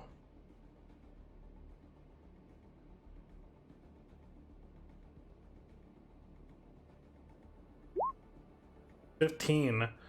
So your movement speed is reduced by 10 feet until the start of Juggernaut's next turn, as your body starts to accumulate a layer of frost. Let's see here. We will just put this as webs. Go, and then the second attack is a 20. Yep. That's 12 slashing and 6 cold. She cleaves into you. Your form, although somewhat malleable due to your racial traits, is being just shredded through in some places. And as you feel the ice start to creep up around you, it is getting harder to move. You have to make another Constitution saving throw? No, it can only affect you once per round. Okay. Wolfrind, it is your turn. Right. Let's see. So, shit's going down. I am going to, with my action, cast haste on myself. Okay. So, mark Your that spell movement, slot. yep, your movement speed is doubled, and you have an additional action. My movement is doubled. My AC Is increased goes by up to 2. 20. Yes, so it goes up to 21. Okay. And I have a movement speed of 70 right now. So, Hell yeah.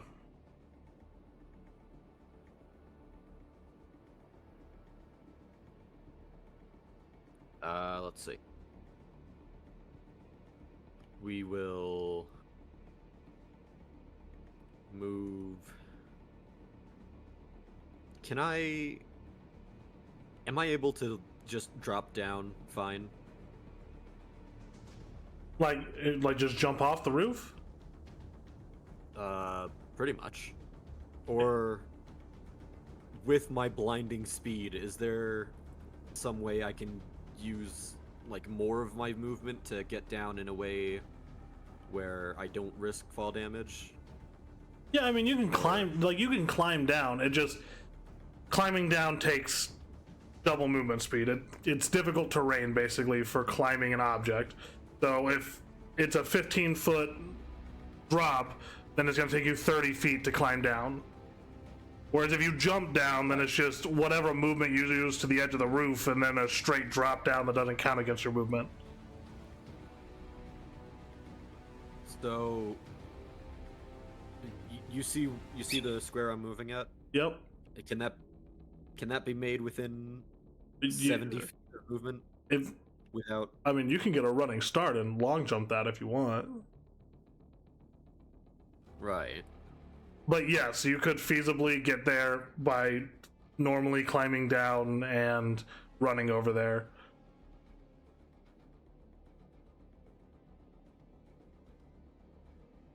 It's objectively cooler if I jump it. But... It is objectively cooler if you jump it, but you do risk taking some damage.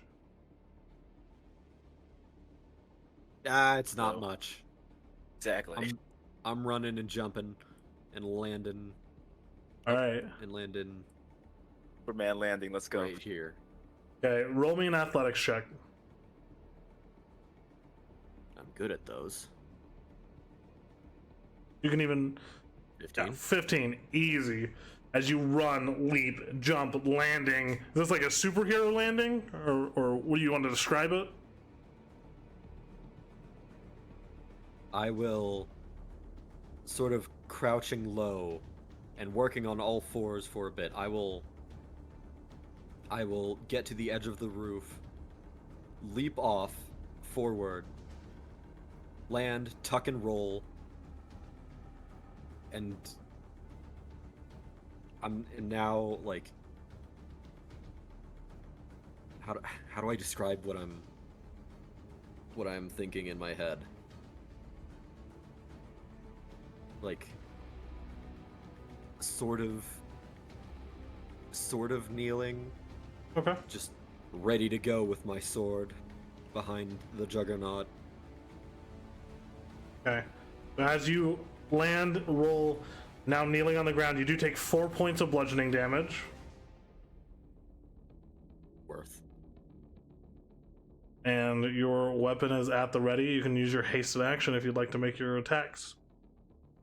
Still have a bonus action. You still have your bonus action as well. Vow of Enmity on the juggernaut. Okay. As I say that, you're not leaving here alive! And I'm gonna make my hasted action. Okay.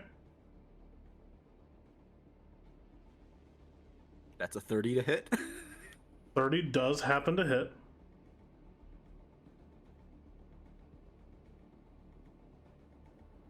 Fuck it. Smite. Okay. We're putting a level 2 smite into this because... Sure. Because smite. Because why not? Smite! It's the solution to everything. So that's a 1 I can reroll on that damage die. Okay. That is now a 5. So 7, 12, 13, 14. 14 plus 8 plus another 13. Okay. So the 14 slashing is cut down to 7 because she is raging. Fair. She does take full necrotic and radiant damage though, so that is 13, 21. 21 damage. So 28 damage total as you slice through her back. Also, you should be rolling with advantage because you are flanking. Oh, that's right. Also, Vow of Enmity. And Vow of Enmity. So I guess this is just a nat 20 check. That is not a natural 20, so Okay. continue. That is all I can do with my turn. Okay.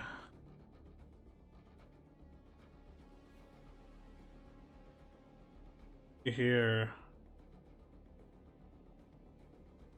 That one's still surprised. Yep, Frost Striker is still surprised. Mavra, it is your turn.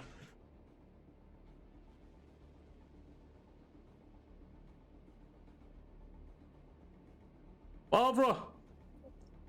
Sorry, I'm Wow. chewing. You're up there hiding. Why are you snacking while you're hiding? You just made a shit ton of food, like a whole cornucopia's worth. It's hard work watching everybody get beat up, okay? Alright, what is Mavra Higher doing? snack use. I am going to shoot at the sledgehammer, but let me make sure I have everything I need to have checked and things I don't need to have checked. Unchecked. Okay. I have advantage, blah blah blah, da, da, da. Okay, cool. I am knocking a poison arrow into my serpent sting longbow and shooting at the juggernaut. Okay. 21 hit? A 21 does hit.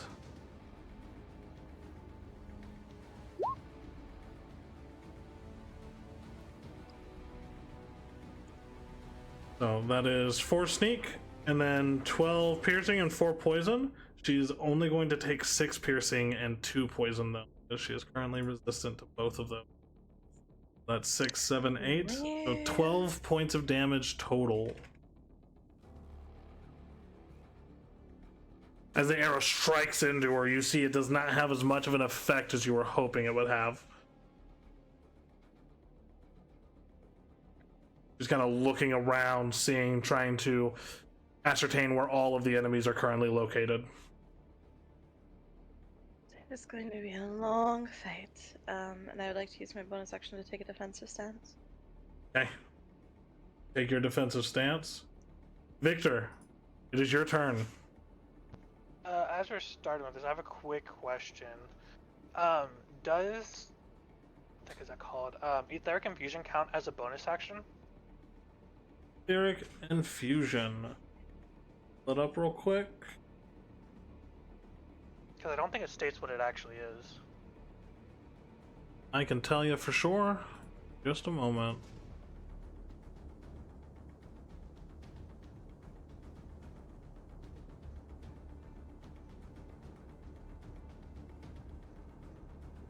Etheric Resilience. Etheric Overcharge.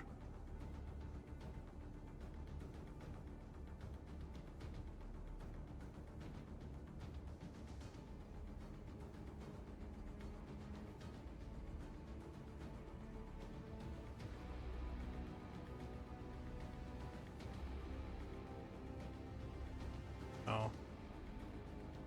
Giving their allies power enhancements directly onto your allies.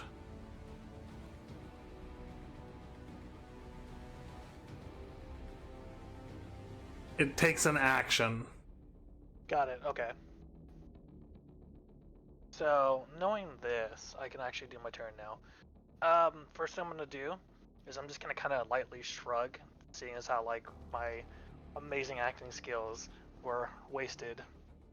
And I'm going to take my potion of alacrity, increasing my movement speed by another 10 feet, and getting another bonus action to the end of for each of my turns.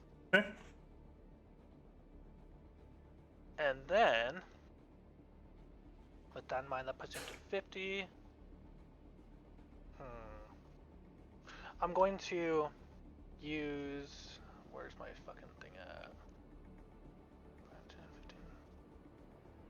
Sorry, I'm using a ruler here. I'm going to get over to here, right behind Uzmir, Okay. using 15 movement. And I'm going to Aetheric Infusion him into the regen. The healing factor onto him. Okay. Uzi boy, if you can put something on you you can remember at the beginning of every turn. So, Uzmir, at the beginning of every turn for the next 10 minutes, you regain 1d6 hit points. Okay. So we will throw... Let's throw this on you.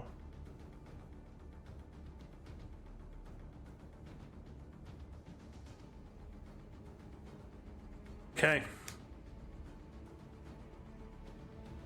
So you infuse him. Are you doing anything else, Victor?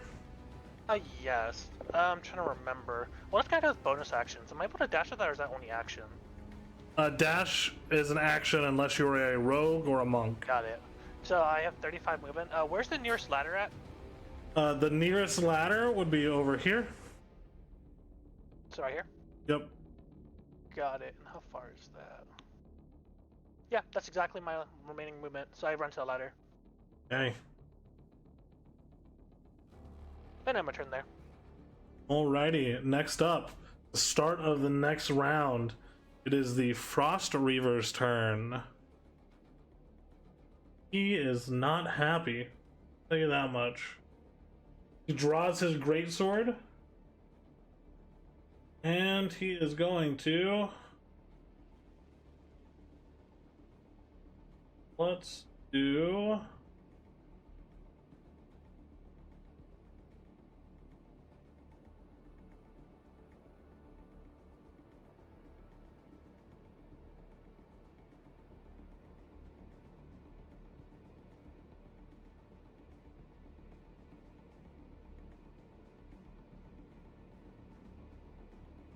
He's gonna go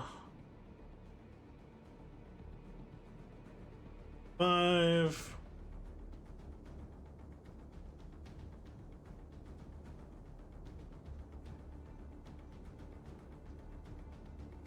Okay, he's going to climb up the ladder over here and get on the roof. The person who just cast a spell or a curse on him. As he does so, he is going to pull out his greatsword and make 2 attacks against you, Riven. Mm-hmm. So that's going to be a 10,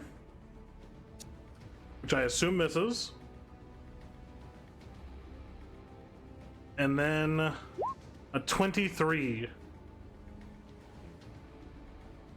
I'm guessing if Riven's armor class is 23, it would still hit, right? Yes. Riven's going to, as the blade just cuts Riven, he's gonna yell. Let me just make sure that's the correct spell. Repulsio Lucis, and he'll cast Radiant Rebuke, first level. Okay, so go ahead and roll that. He needs to make a Constitution saving throw, right? Check that. Just want to make sure. I like having my spells like this, but for some reason, there it is. First level. Yeah. Okay, so con save for the Frost Reaver. He only has. That's ridiculous. He rolled a fucking 2. Alright, so he takes full damage. So that's 10 points of damage to him. And 14 points of damage to you. As his blade cuts into you, freezing the blood as it leaves the wound. And for his image. Alrighty then. So after that, it is going to be. Ooh, actually.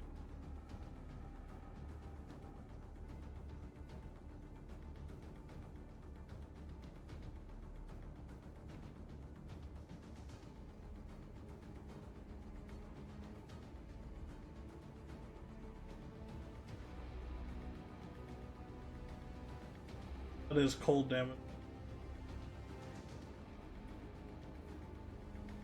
So that would be range 120 feet.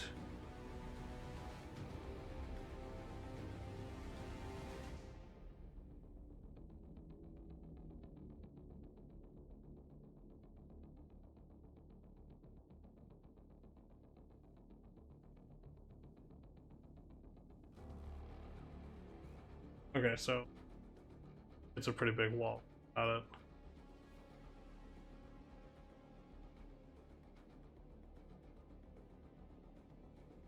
Would extend all the way. We are doing that.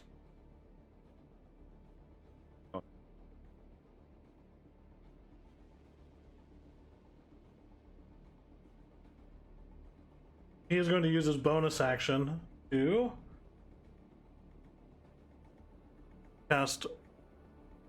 use his ability Ice Barrier. And I need a... where are they at?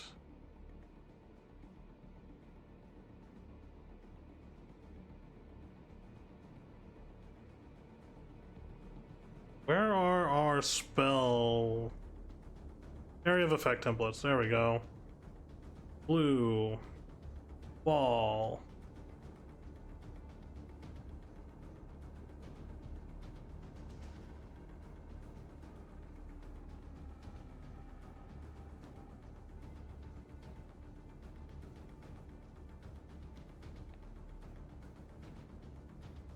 Who started drawing? Mind your business, bitch.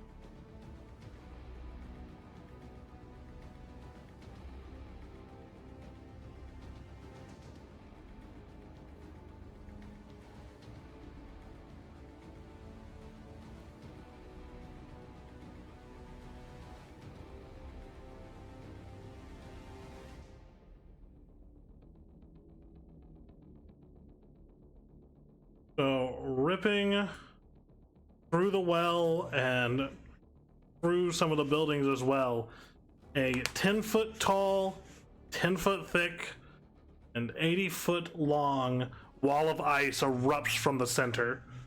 It is going to shove anyone in the vicinity around it. I need what saving throws? I need dexterity saving throws from the Juggernaut, from Wolfriend, from Uzmir, and from Victor. And from Riven. You are within 5 feet of the wall as well. Uzmir, you get my bonus. Okay. Dex, did you say? Dexterity saving throw. I've got advantage on those right now. Not that it's going to do me much good. That's an 8. Lol. 17. Okay, so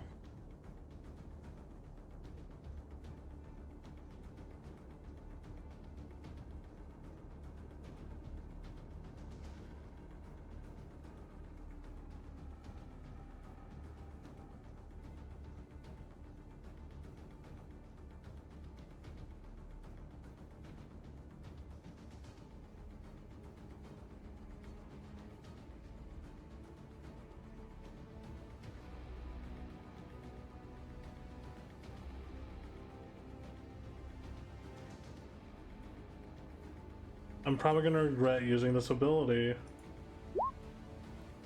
Alright, Wolfriend, you take 20 points of cold damage. Riven, you take 20 points of cold damage. Victor, you take 20 points of cold damage. Uzmir, you take 10 points of cold damage, and you each are shunted 5 feet away from the wall. I need to put this on the map layer. There we go. And the Juggernaut is immune to cold damage, but she is going to be pushed. So we need Wolfriend, roll a d4. Odd, she gets pushed towards Uzmir. Even, she gets pushed towards you.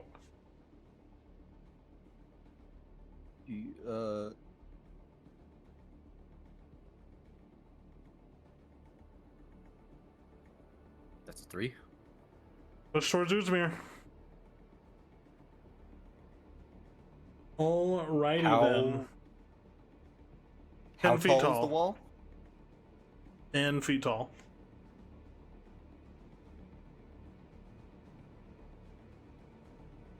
Okay, after the Frost Reaver, Riven, it is your turn.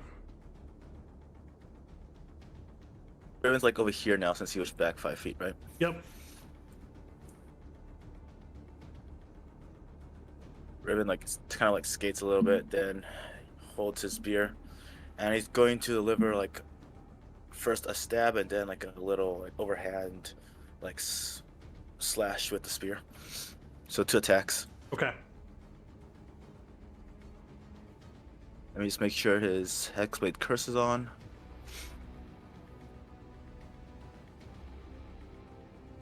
Well, that's great. That's a good start. The natural one. I need you to roll percentiles. Roll a d100.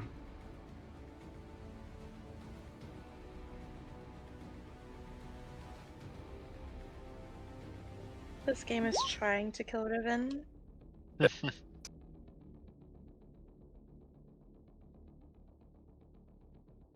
Yourself. Okay. That's an 89. What it is. 89. Thrown weapon. You lose your grip and you throw your weapon. It lands 30 feet from you in a random direction. So I need Riven, go ahead and roll a d4. So 1 is north, 2 is east, 3 is south, and 4 is west. 4. Your You spear. threw it off the roof. Your spear is now down over here. But would the spear like disappear since it's like a pack weapon? Just out of 35. So let's do this first. We'll do So it's your packed weapon. So what is the distance at which it disappears after it leaves your possession? Never had that happen before. Haven't read it. Let's see. Pack to the blade. It is if it's more than 5 feet away from me Okay. for 1 minute. So. For 1 minute. Yep. So that is. I need to make sure this is 30 feet. Not yet. Your spear lands over here by Uzmir. As it goes clattering off out of your hand, Uzmir, the spear comes and shunts down into the cobblestone before falling over and pinging on the hard stone next to you.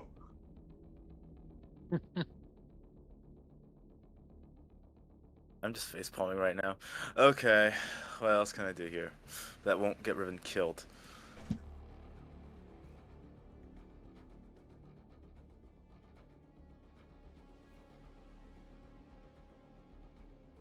Shove his ass off the roof. Hit the Baldur's Gate thing and shove. Yeah, I mean, you can make a shove attack. It's just an athletic check. I'm like right here in order to shove him off the roof, right?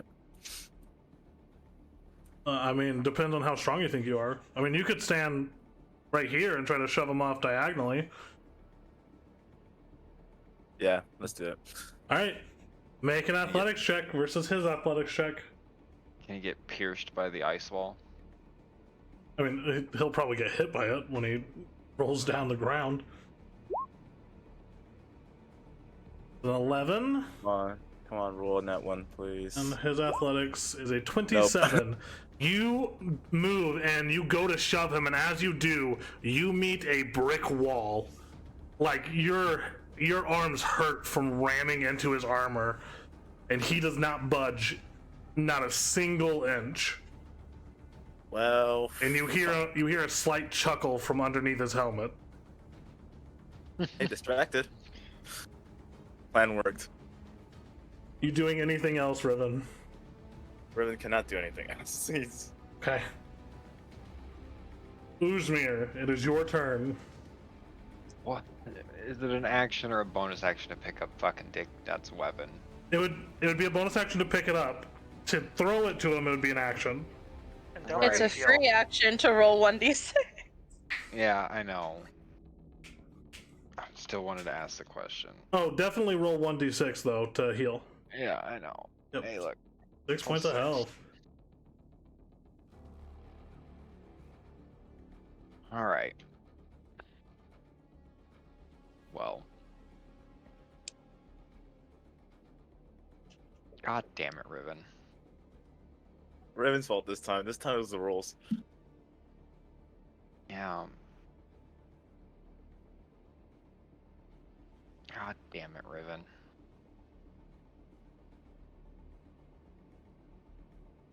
Put me in a bad predicament here. I either have to help you or just let you fucking die, and it's real hard not to let you die. It's fine. Riven will survive, maybe.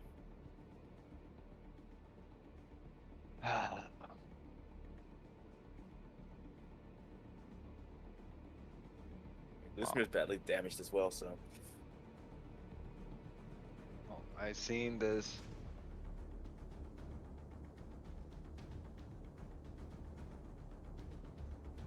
Throwing the spear? No. Good. And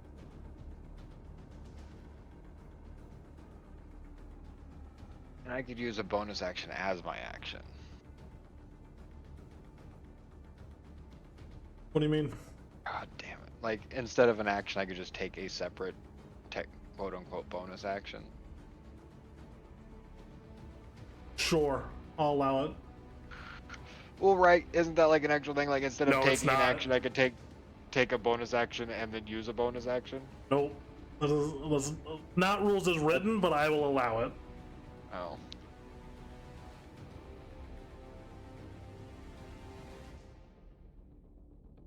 Well.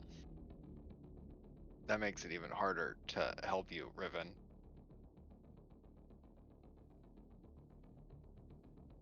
Come on, the big bad, please. Otherwise, we're all gonna die. You say, with how much she hit me the last time, I don't know if I want to be right next to her. Yeah. I say, if you wanted to pick it up and then blink ring out of there, you can do that. If that's what you were thinking about doing. That is what I was debating on doing. Yeah, I'll allow you to do that.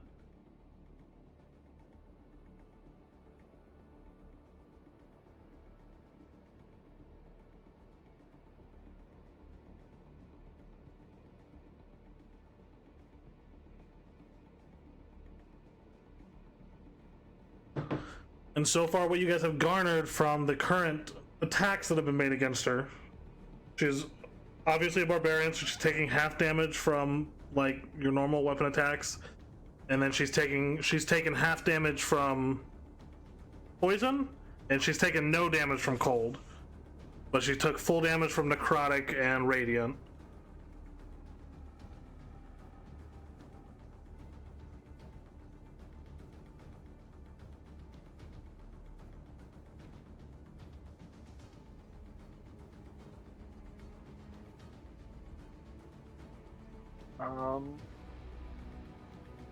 God damn it. Yeah, I'm gonna pick up his fucking spear. Okay, you pick up the spear. And yeah, so stepping over and grabbing his fucking spear. So that's it's halved, right? What's up? My speed is half. No, your speed. You have -10 to your movement speed. Oh, minus 10. Okay, so I still have movement. Okay. So pick up a spear. Oops, I move in your circle. I'm gonna That's get rid fine. of your circle. Yeah, get rid of the circle. You have the spear now. So that's 15 now, and then I'm going to blink ring. Can I see that far? With your Up onto the roof? recent growth spurt, I will say yes. Okay, so I'm going to go on up all here. Yeah, as you do so, you see she grabs for you before you disappear, just kind of snarling angrily.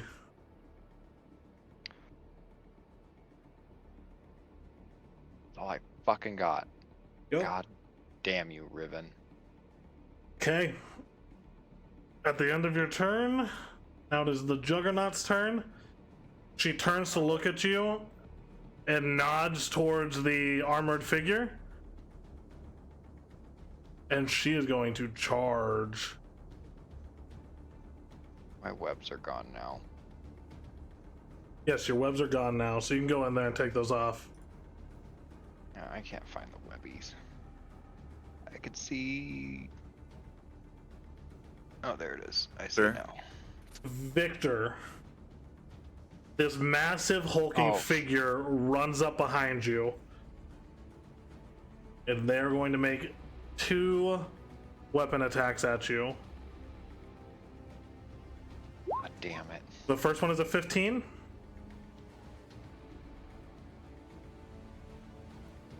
Oh yeah, 15 hits. My bad, I was muted. 15 hits. So that is 17 plus 7, so 17 slashing, 7 cold. That's 24 points of damage total.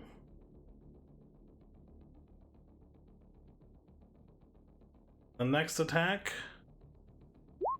is a 14. Does a 14 hit? Oh yeah, 14 definitely hits. Okay, so at this Give me a time, moment. okay, Thinking of something. I also need you to make a Constitution saving throw. Yeah, give me a second. I'm trying to think if I want to use a reaction or not. I got you. So I'm trying to think of which one I can use. I think that one's no, that one's not a reaction. No. Yeah, that one's not going to save me because it's not going to raise my armor class high enough.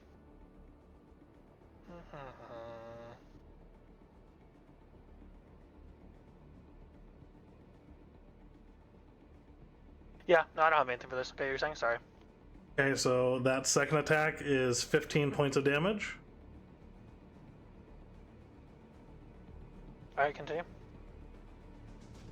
And she is going to use a bonus action to use her ability called Icy Construct as a dagger begins to form in her hand. Makes an attack at you.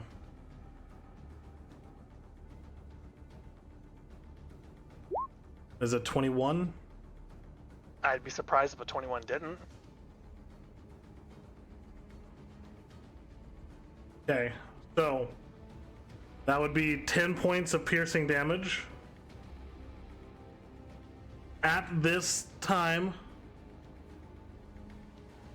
Uzmir and Mavra, you are the first ones to see this. As who's holding the card? Mavra was. Yeah, and I'm holding the other one for 10, I think. Yeah, Okay. I have Jack's card. So you hear over the card, well, that happened sooner than I expected. And then Uzmir and Mavra, you see clattering across the top of the roof across from you. Where is... There we go.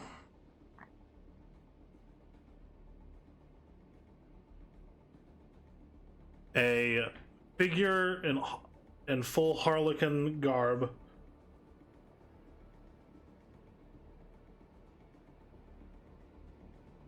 She is going to dash down and landing right in front of you, Victor, as this icy blade is coming towards you. You see 10 land. All you hear is, Victor? And then the blade does not make contact with you. Instead, making contact with 10, using her ability, which is part of her class, called Sacrificial Pawn. So she... It's an actual class I made for the Harlequin Brotherhood. Sacrificial Pawn means that you can... If an attack hits an ally within range, you can instead make the attack hit you and it does double damage. So,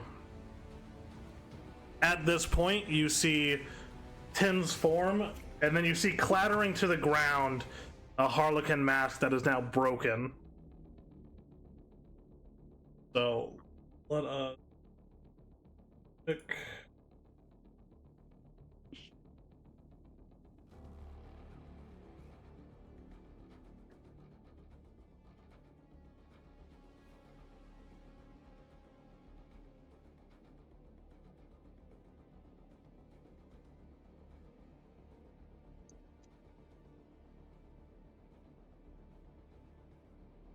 Yeah, this is what I want.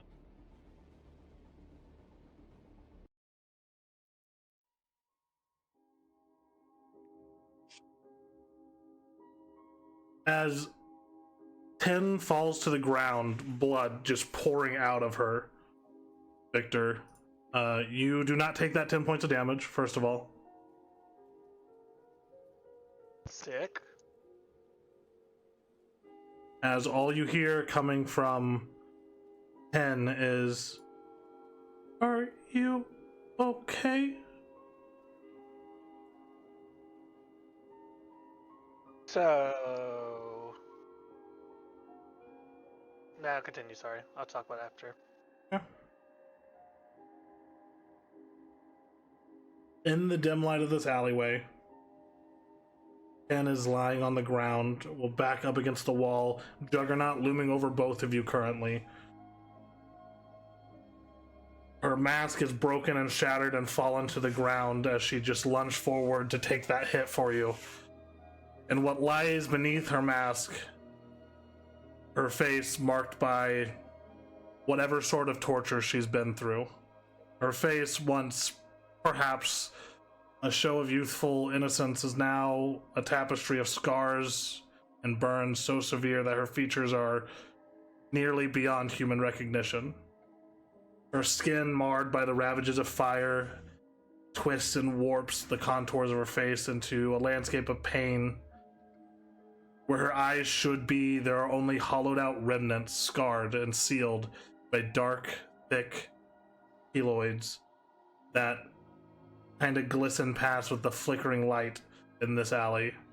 These hollow voids, once windows to everything about her, now just these haunting voids filled with loss.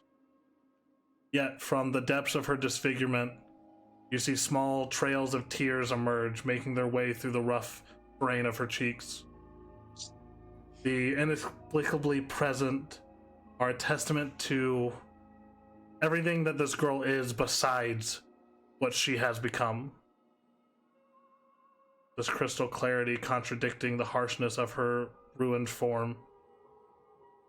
Her expression, though locked in rictus of twisted features and scars, carries with it this pureness almost.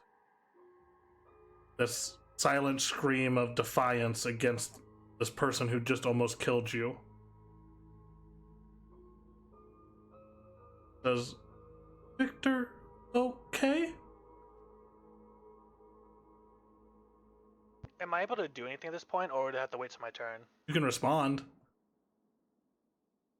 At this moment, Victor just is still in shock at the moment. He's gonna stand there for a moment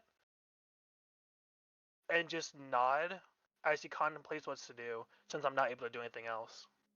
As you nod, you see a smile begin to form over her face. Not a twisted one, but the smile of a small 10, 12-year-old girl who's glad that you're safe.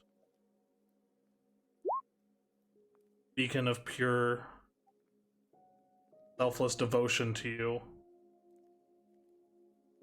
Smile of love. This girl has been with you for longer than you've even realized. As the smile grows across her face, nod, saying that you're okay, says, good. And her form slumps over.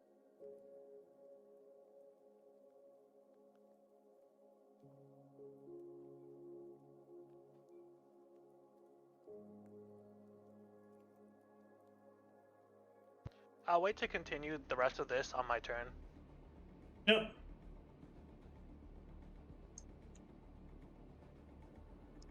Alrighty, so that is the end of Juggernaut's turn. Wolfriend, it is your turn.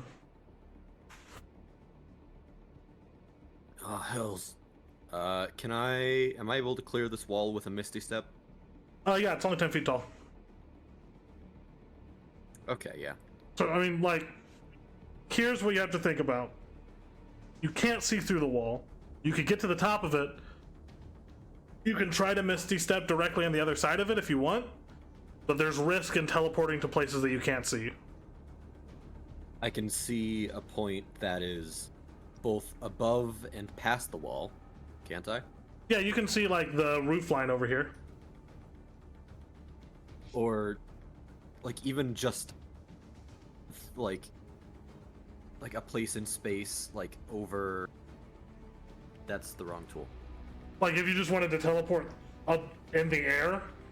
In the air, yeah. Okay, let's see.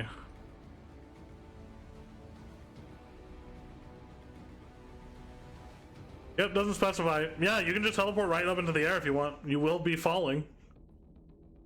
Right, from about a 10-foot drop? So, yeah, like 10, 15 feet. Because you still have to clear the wall. Yeah.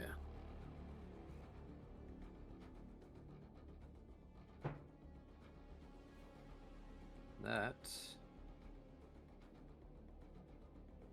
something I'm willing to... That's some damage I'm willing to take, so... I'll teleport up over, like, about here. Okay. And just let myself drop. Anything I need to do there? Nope. So you drop, and you're going to take 1 point of No. bludgeoning damage. You know, I was gonna haggle over a dex save or something, but like, it's 1 point of damage. It's 1 point of damage. Anyways. You're falling 10 feet, like, and you're in heavy armor. You're not wearing like keds or anything, so you don't have a lot of resistance when you hit the ground. If this was something where you knew what was going to be directly beneath you, then like maybe you could prepare to make a landing, but not knowing exactly what's underneath you at the time. Yeah. I'm not gonna haggle over 1 point of damage. All right. I am, however, gonna rush in. Oh. Yep. As you rush in, you see the form of a harlequin. Her masker moved, completely scarred face, and just a profusely bleeding wound as she is toppled over in the alleyway in front of Victor, who is also heavily wounded. Yeah, in this moment, in my blinding speed, I barely clock the situation. I will be making 3 attacks. Do it. Still at advantage. So we got a 29, 29 hits, a 21, 21 hits, and a 26. all 3 hit.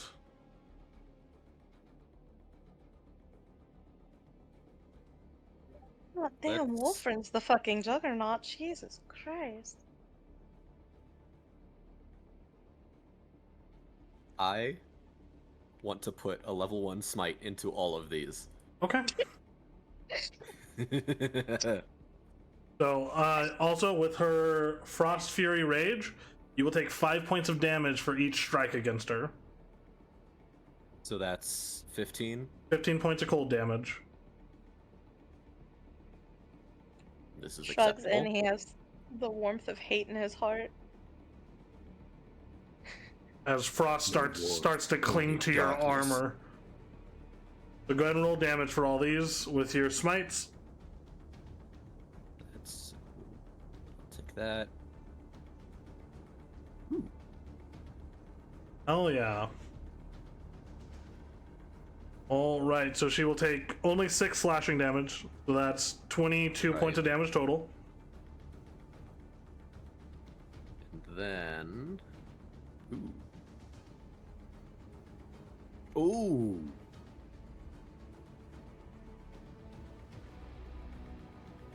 I see green numbers, I get That's- happy. 8, 20, 25 points of damage.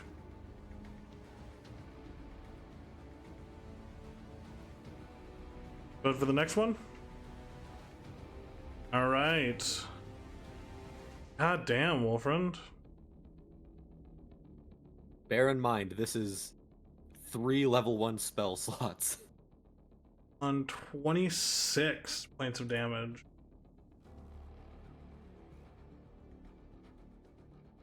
As you strike into her, the frost from her aura begins to cling to your body and your armor, as well as your blade, as the frost sets in and you start taking cold damage. So you take that 15 points of damage, and then she is looking pretty fucking rough. See. Yeah, before my turn ends, I will say, you pay attention to the threat before you. And that'll end it. Just sort of trying to goad her into attacking me instead. All right.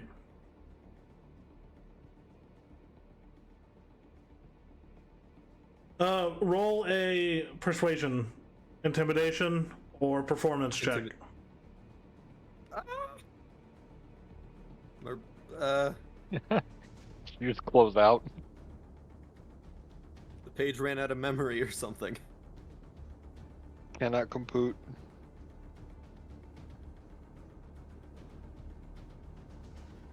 Too much damage, I got scared. It disapproves of me using my resources so recklessly. I mean, there's still 2 more enemies. You scared it, Wolfriend, you scared it. I still have a +2 weapon that does an additional 2d4 damage. So, intimidation check? Okay, go Or ahead. you give me a choice. Yep, Wait, persuasion, intimidation, or performance. I can't remember. Do I get some sort of... Does my armor give me a bonus to my intimidation somehow? I do not believe so, but it very well might.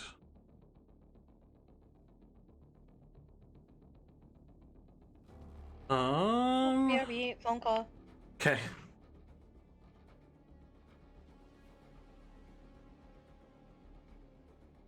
It does not. Okay. But my intimidation is good.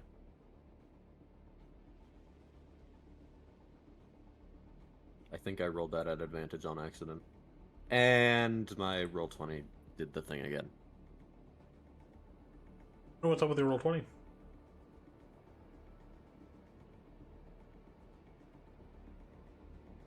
You know, part of me wonders if it's the truly monumental amount of tabs I have open. That could be. I have a problem. I rolled for you. You got a 19. That's okay. Cool, thank you. No problem. She is going to go.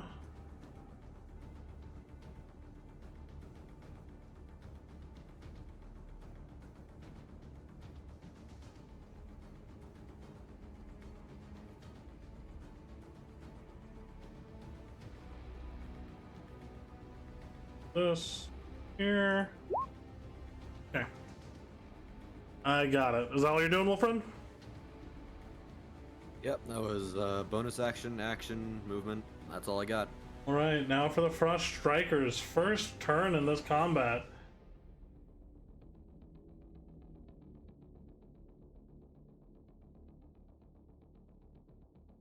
Alright, so they're going to use their Icy Translocation. If they do that, the area that they were standing at erupts with shards of ice as they are going to teleport at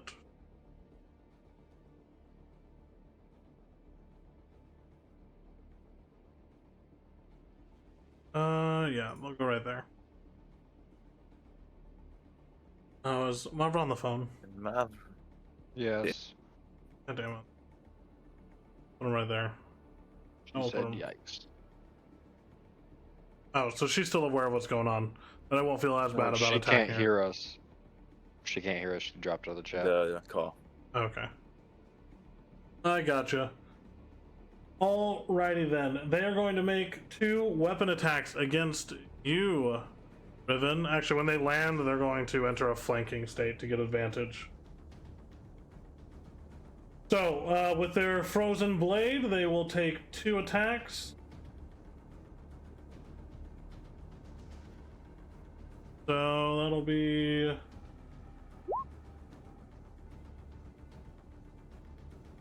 Yeah, that's not just to me. An 11? Riven? It misses, but you remember you got advantage. Oh, yeah. Shit.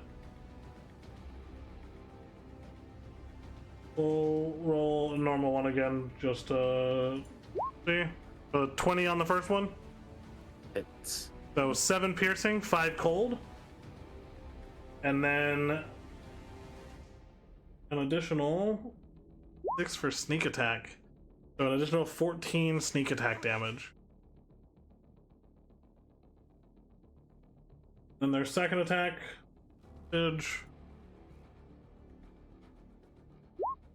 is also a 20, so that would be 10 piercing, 1 cold.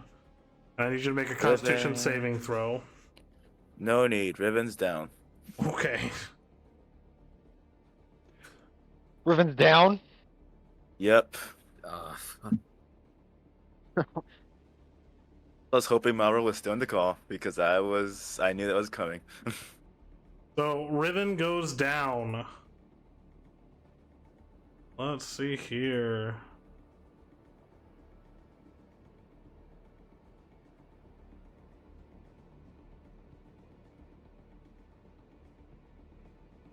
Riven, don't you have to roll like a fucking 20 or something for your death saving throws at this point? Yep. Not a low roll. We'll just do that. Riven is down. Alright, that is the end of the Frost Striker's turn. Mavra is not back yet? Mavra Yes, just I got am. back. Oh, hell Riv- yeah.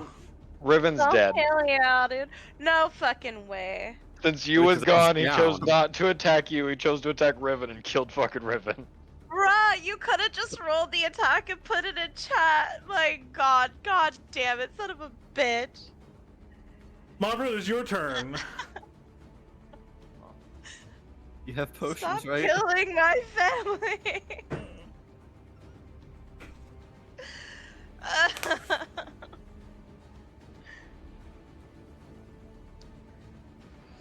What would you like to do? So, Riven, like, dead? He's unconscious.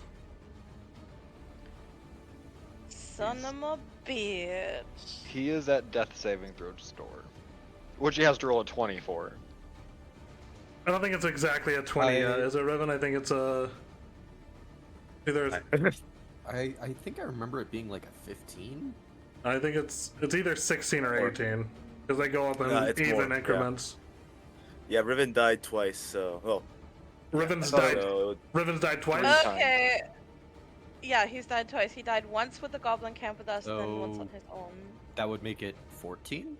And then didn't he die during the Hydra as well? Yeah, he died during the Hydra as well. No, I don't think he No, died no, during the no. Hydra. No, he didn't. No, Oh, that's close. nobody died during I the had He went Hydra. to- down. Oh, yeah, He yeah, almost you're right. went down. He went down. rather. Oh, okay. He Let's- Yeah, went but he down, didn't but he was die. able to pick himself back up. So after the first death, it goes up to 12. After the second death, it goes up to 16. So he has to beat a 16 for his death saving throws.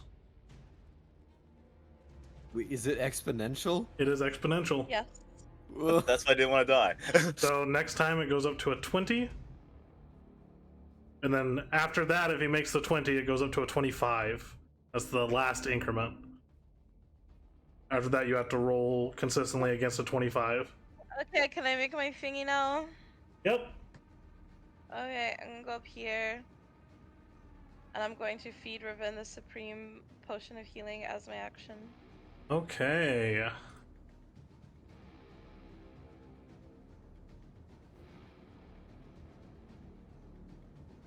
So that is 10d4 plus 20 hit points.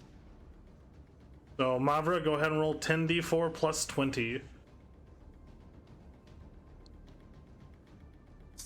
Entire day it's gonna be 1 1 1 1.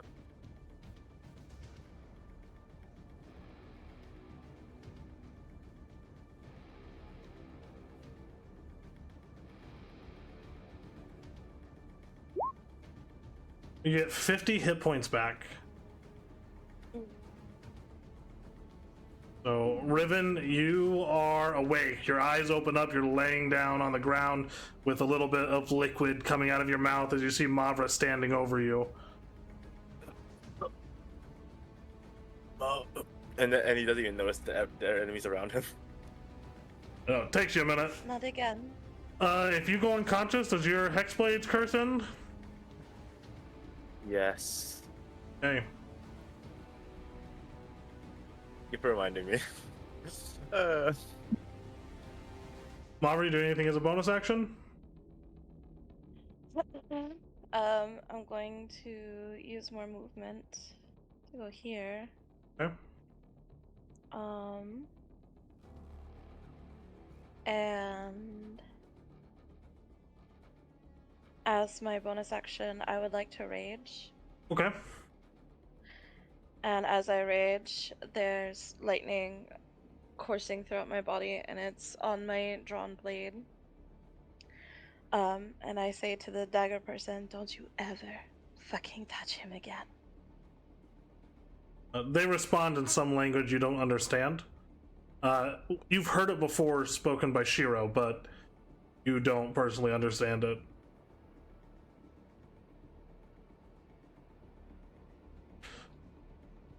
And that ends my turn. All right, Victor.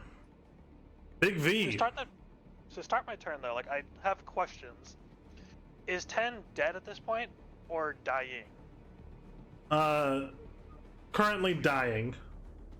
Got it. And then I have a follow-up question. When I'm using my Elixir of Phoenix, is it designated from person for enemies? So,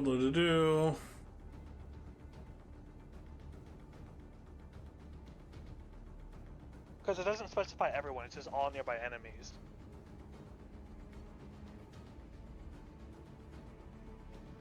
let me see.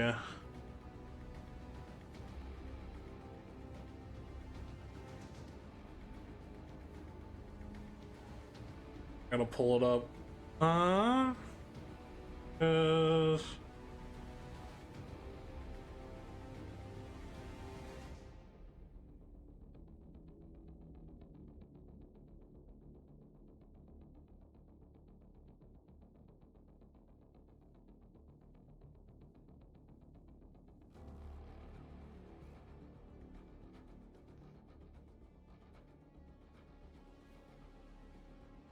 Too many notes. Alright, Elixir of the Phoenix.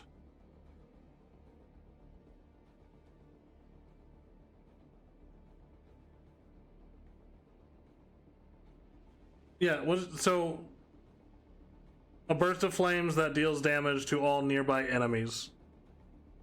So not people, but enemies.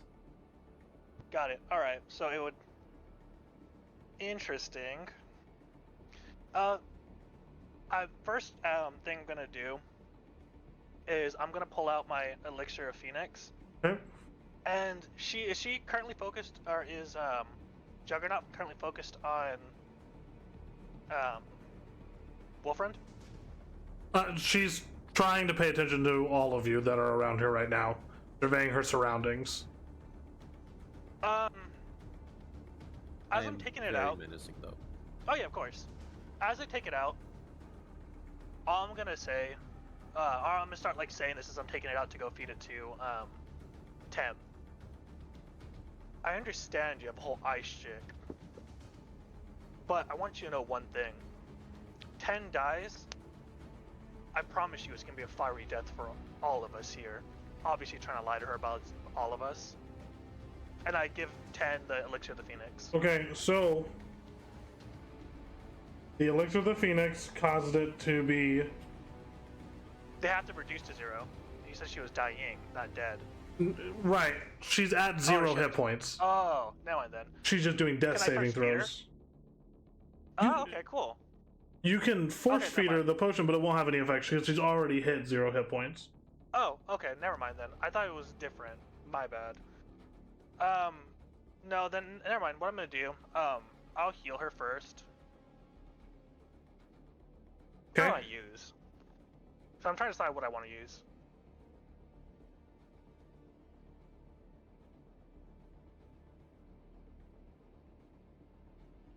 I will use a healing spirit on 10. All right. And how many is that 3? Yeah, that's 3. Okay. To stabilize her. So you plant the healing spirit right on top of her? Yep. Alrighty. So...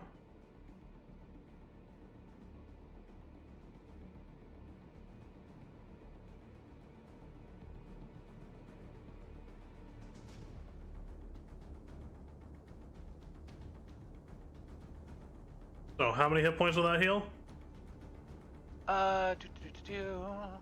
Spirit looks transparent, blah blah blah blah. First time an enter starts, the spirit can't heal constructs when undead. The spirit can hit a number of times equal to 1 plus your spellcasting ability modifier. Does not fucking say though. I guess put it in chat. What the fuck does it say in here? Because I'm fucking blind. 1d6 hit points.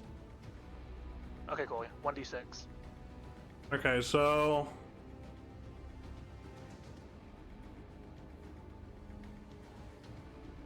Whenever you or a creature you can see moves into the spirit space for the first time on a turn, starts its turn there, you can cause the spirit to restore 1d6 hit points. Okay, cool. So go ahead and roll 1d6 for me.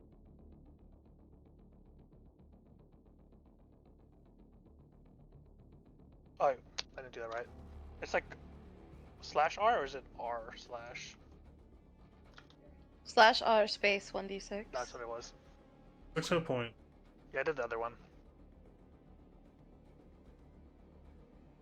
Right. Healer just a bit. Just enough to help her not die. Hopefully. Maybe. Alrighty, is that all you're doing, Victor? No, that's just one of my bonus actions. Alrighty. I'm trying to decide what I really want to do here. Give me a second. Because I have a few different things I can do. But you've had an entire round of people to figure out what you're gonna do. Yeah, but then, like, I didn't have to use the Phoenix, so that changes what I wanted to do. Because I originally had, like, a exploding type of idea, but that's not as fun anymore. Alright, Riven, be thinking about what you're gonna do, because your turn's coming up. Do I want to use that? Usmir. And Sin is Actually, going can to bed Usmir soon. go can Usmir give can Usmir go before Riven or no? No, that's No. not how it works. Okay. Sag. What'd you say, Sin? Okay. And Sin is going to bed soon. Yeah, we'll try to wrap this up here. They all go into bed How soon. does this work? Alright, you got 30 seconds, Victor. Fine. I'm just going to. So can I see right here? Where? Right here at the top, like the edge of the roof. Or No, you cannot see that part of the roof. What do I want to do then? Alright, I'm gonna Misty Steps back.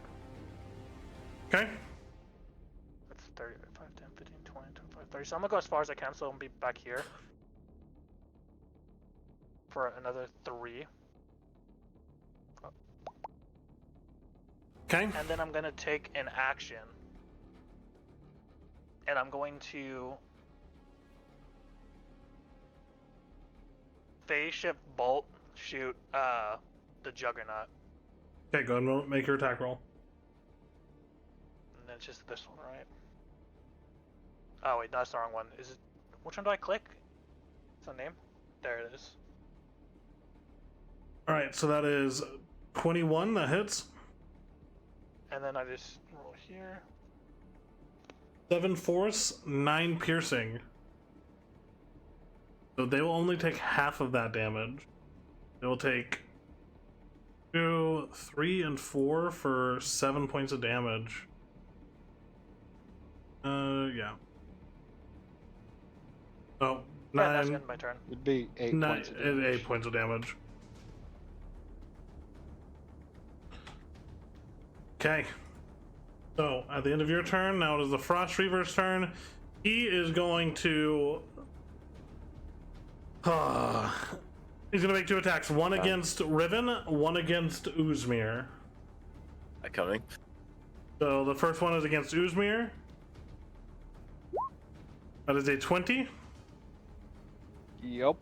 That is 6 slashing, 2 cold. 8 damage. I'm going to do a reaction. Okay. And he is going to take... I gotta scroll down. Scroll up, I mean. Scroll down. I was right the first time. Where is it at? There's too many things. He's gonna take 2d4 psychic damage. Oh yeah, do it.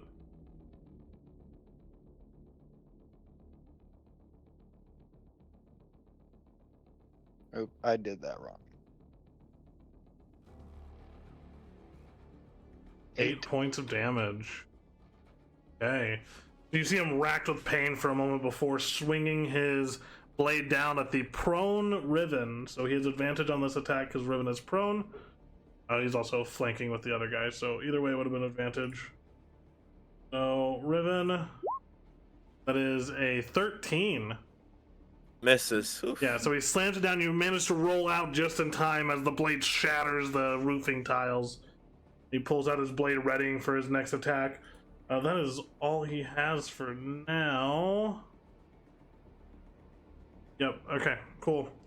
So. And in that same motion, Riven just jumps up using his movement. So Okay. now he's just standing, and then he's going to say, "Hello, Agathis," and basically cast Armor of Agathis 3rd level as an action. Okay.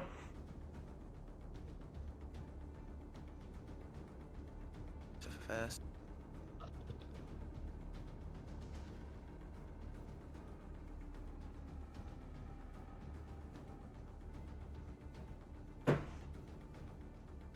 Points. Okay, so you get 5 temporary hit points.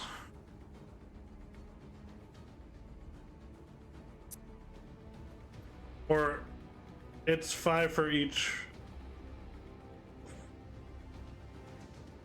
So it's 15 temporary hit points. Yeah, 15. Yep. 15 damage as well if they attack him. And he will use what's it called? The oh my god, the magic font of basically using Font of Magic? sorcery points into spell slots. Yep. Bonus action. Okay. Not even worrying about grabbing his spear. I mean, Usman has it, so he can't really grab it. Usman has to give it to him. Well, Uzmir's holding it. You could have taken it from. Oh, I don't think Uzmir's planning on keeping it. Well, maybe he is. Oh, I didn't know that. I thought since Usman has to give it to me, he would have to do it in his turn. That's what I was asking if Usman could go before me. No. All right, Uzmir, it is your turn.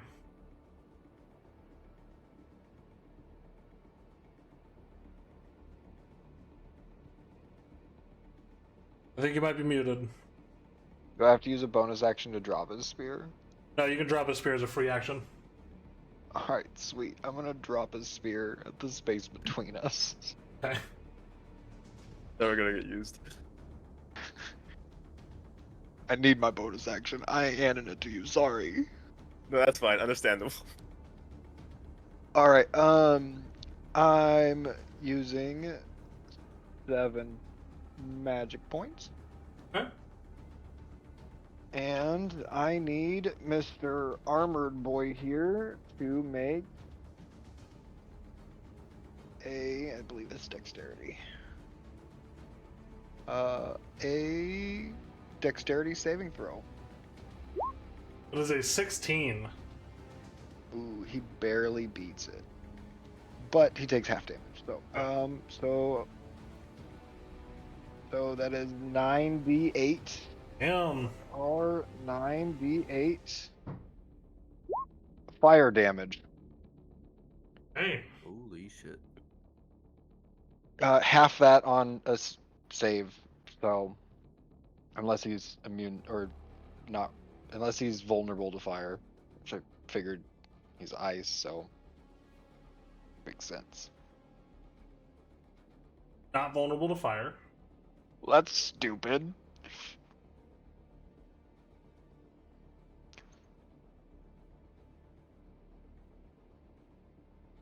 $15 of fire damage. Are there any other effects? Nope. Okay. He is looking rough. Yep. And at that point, I am now using my bonus action for Accelerated Mind, which gives me advantage dexterity saving throws till the end of my until the end of my next turn, and then I can take an additional action. So I'm now swinging my Void Reaper twice. All right. Make both your attacks.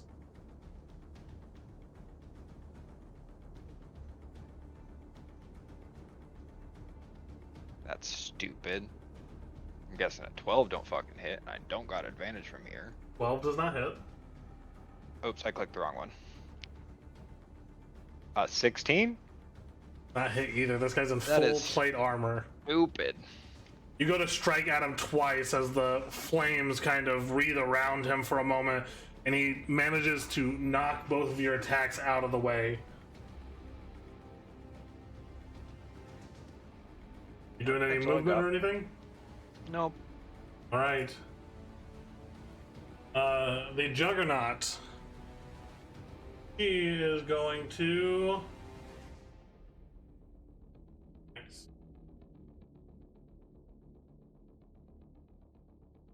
Against who?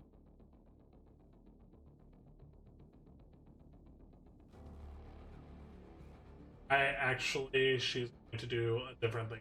Action. She is going to slam her cleaver into the ground. And as she does, you hear her mumble under her breath, Blizzard. At this point, need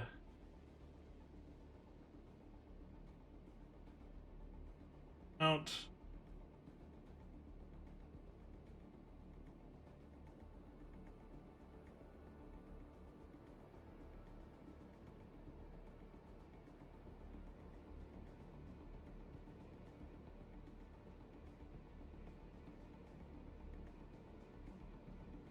So in this case, it is just going to be 10 and Wolfriend. Constitution saving throws, please.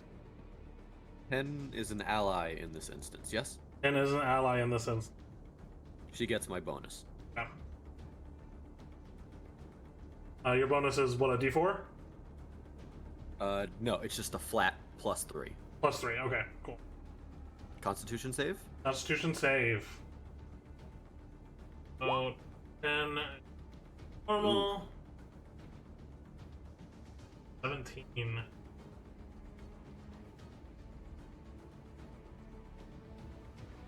Not the best I could have gotten.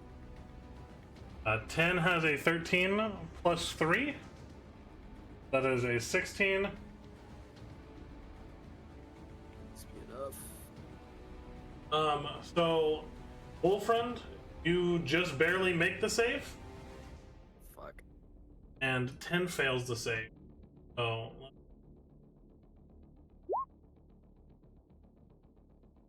Okay, so 10 takes 26 points of cold damage, knocking her back down to 0.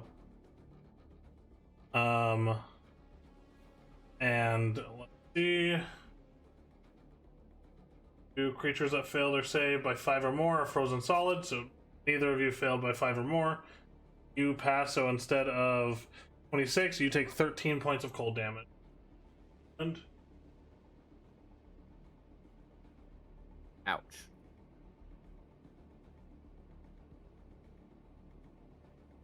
Feeling the hurt.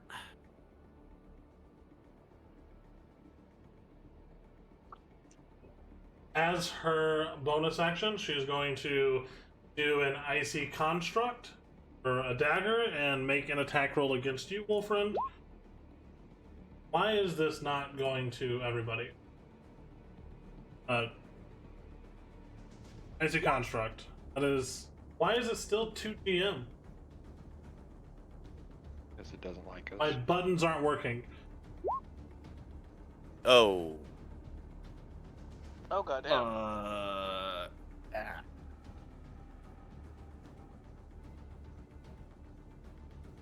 The game heard you, Kuro. The rage. That is 24 points of piercing damage. Okay. Because of the crit. And I need you to make a dexterity saving throw. She will also have to make a dexterity saving throw. Ken will immediately fail her dexterity. Dex saves, I have advantage on these. Oh, come on! 13, so you take 2d6 cold damage. So it's 3 points of cold damage. And she is immune to the cold. Don't even know why I made her roll.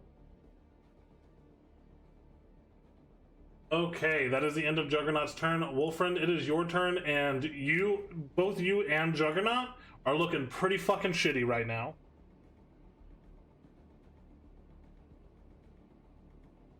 Fuck it. And 3 10, attacks. 10 is not looking good either. Did 10 roll? Because if so, it heals on her turn. It's not her turn yet. Got it. I need to put her in the initiative order, though.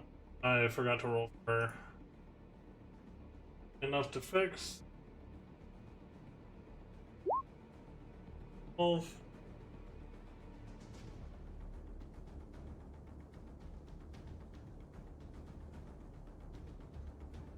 Friend. 3 attacks. She needs to die right now.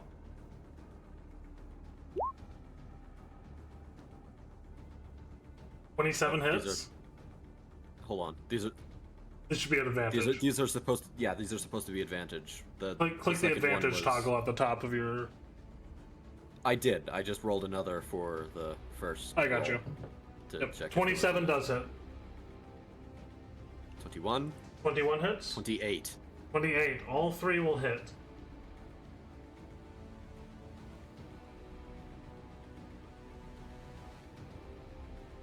I'm not taking any chances. Level 1 smite. All of them? Just on this first one. Okay. Damage. Oh. Yummy. Be 14 points of damage from there. 19 damage.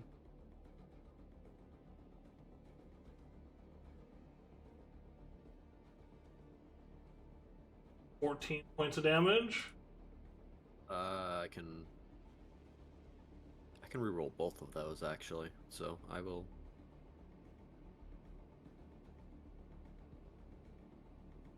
So that's 12 slashing on that last one. Okay. It's 12 down to 6 plus 7 is 13. Yup. As you slash into her 1, 2, 3 times, the necrotic energy is spreading through her body. She is barely standing at this point. Die, goddamn you! And that's gonna be my turn. Okay, There's Mavra. nothing else I can do.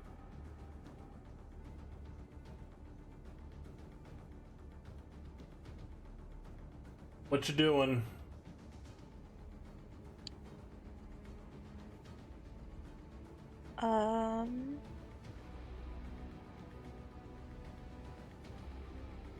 Could I hit her from being up here over Wolfren's head? Yeah.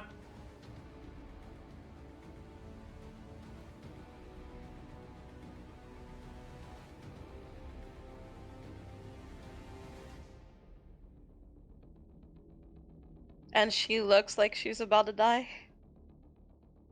Not looking great. She's staggering about as much as Wolfriend is. Maybe a little bit less.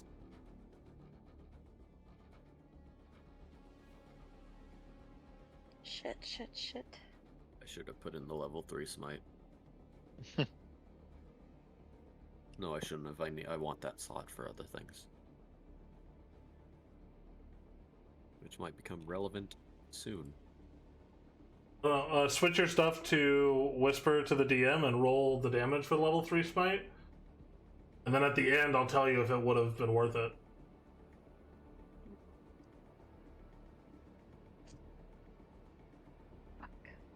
What are you doing, Mavra? Crying. Dying.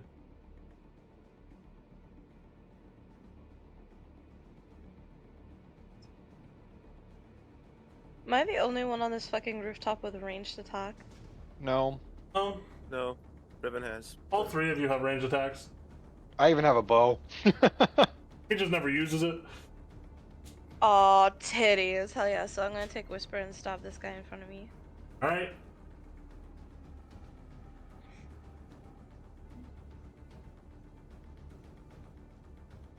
You have advantage. 23 is definitely gonna hit. It needs to make a wisdom save. Mm-hmm. That is a 10. So he Ooh, is he's afraid scared. of you. Otherwise, that is Why is it rolling an extra 0 on there? I don't know.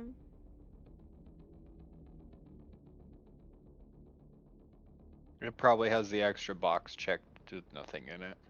Well, I have my sneak attack and rage. But shouldn't those roll separately? No, because you're clicking Oh, them together. It adds it in there if you like hover over the 15. Okay. Yeah. I don't know. Yeah, the only thing I have clicked is sneak attack and rage. I Oh, don't have it's anything because else. of this. Oh, yeah, it'd be on the weapon. Yep, I already there's fixed an it. extra damage. Yeah, there's an extra damage box with nothing actually in it, so it just Oh, has okay. a 0. So 20 points of damage.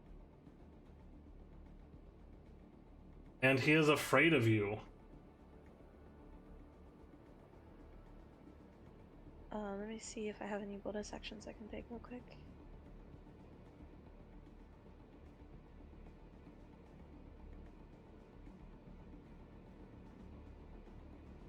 Oh, I forgot. I have Storm Aura too.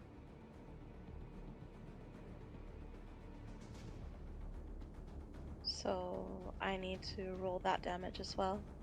Yep, go ahead. It's 1d6 lightning. Wait, I have a button for that, don't I? Yep. I have so many buttons.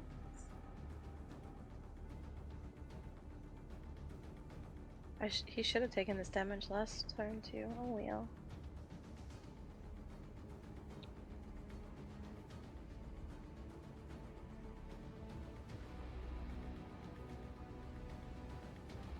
On 6. I thought you had a button, but you don't. Just roll a 1d6. No, I don't have a button.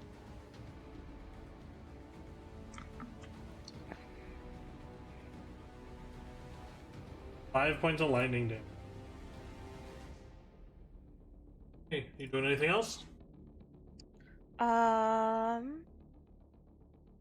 Since that wasn't a bonus action, that just happens on my turn. Let me look.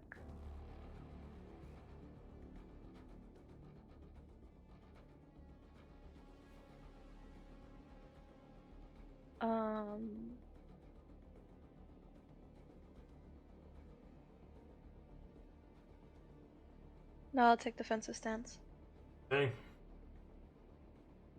It is the Frost Striker's turn. They are going to make 2 attacks. They're going to make both of these against my. Oh. That would be an 18. That Wait, hits. is the Frost Striker the assassin dude? Yeah. I thought since they were afraid they couldn't attack her. No, they attack with disadvantage. Yeah. Oh. And those are Also, both 18s. Riven's gonna when he sees Frost, the assassin attacking Mavra, he's gonna quickly chant Vision Obtundens and cast Silvery Barbs. Okay. What does Silvery Barbs do? Let me just put this up here as well.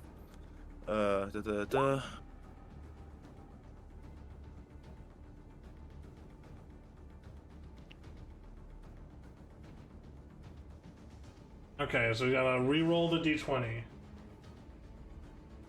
Yeah.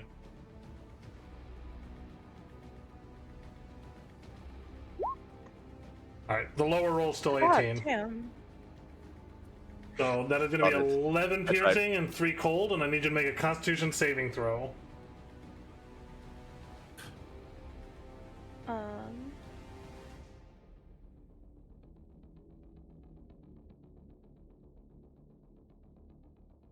I would like to use Uncanny Dodge. Okay, so you reduce the damage from 14 to 7.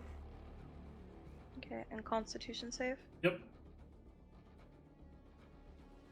My best thing. And your movement is reduced by 10 feet until the start of his How much damage did I take again? 7. Okay. As you reduce.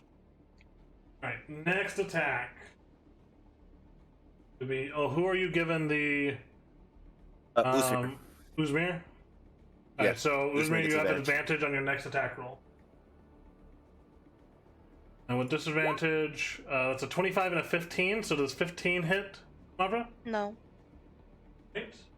And he will use his bonus action to do Flurry of Frost, which allows him to strike a separate attack roll against each creature within 5 feet.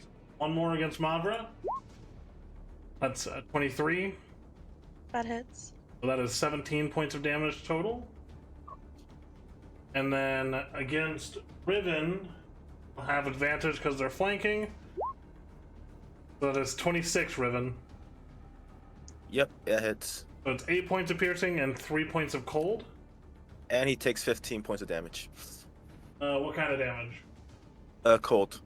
Okay, they're resistant to cold, so they will only take Yep. 7 points of that damage.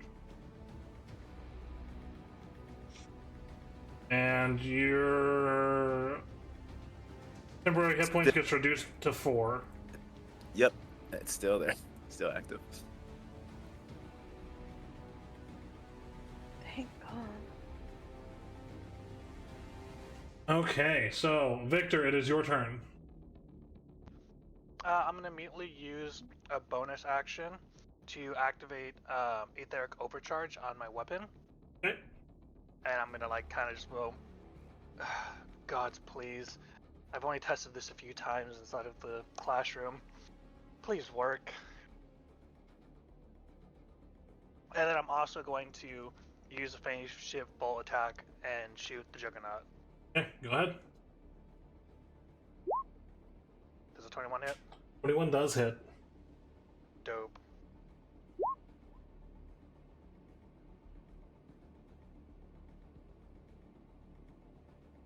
Okay, so 11 force and lightning damage. So let's see.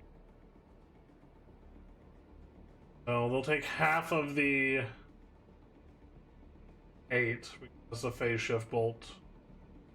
Take 4, 5, 6, 7, 8, 9 points of damage from that. Still standing. What else do I want to do? Do I have anything else I can do right now? I don't think I really do. I'm going to, at this point, drink one of my potions. Okay. I'm gonna drink, Can my you drink a elixir of potion as a free action? Oh, is that bonus? I think you can do that as bonus. You used your bonus action to do Aetheric Overcharge. Thank you. Oh yeah, sorry. Yep, you're good. Yeah, so, I drink my Phoenix. Okay. And Drink then your I'm gonna Phoenix. in there. Alrighty. 10 will store 1d6 hit points.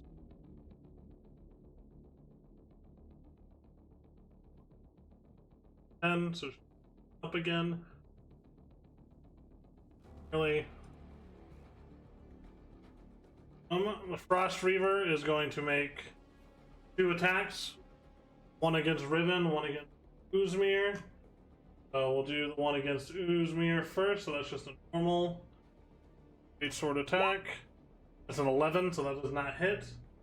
And against Riven, advantage is a 9, so that does not hit. Alrighty, so that is the end of the Frost Reaver's turn. Riven, it is your turn. Picking up the spear. Would it cost a bonus action or an action? Bonus action. Okay. Raven picks up the spear and he's gonna make. And he saw what this assassin did to Mavra, so he's going to do double attacks on this guy with the Okay, spear. 10-4. And hopefully he doesn't drop it again. 26 hits. Oh, I forgot it's with advantage. Whoopsie. Let me just roll this real quick. Don't forget the damage. There you go. And let me just do advantage here for my second one. There we go.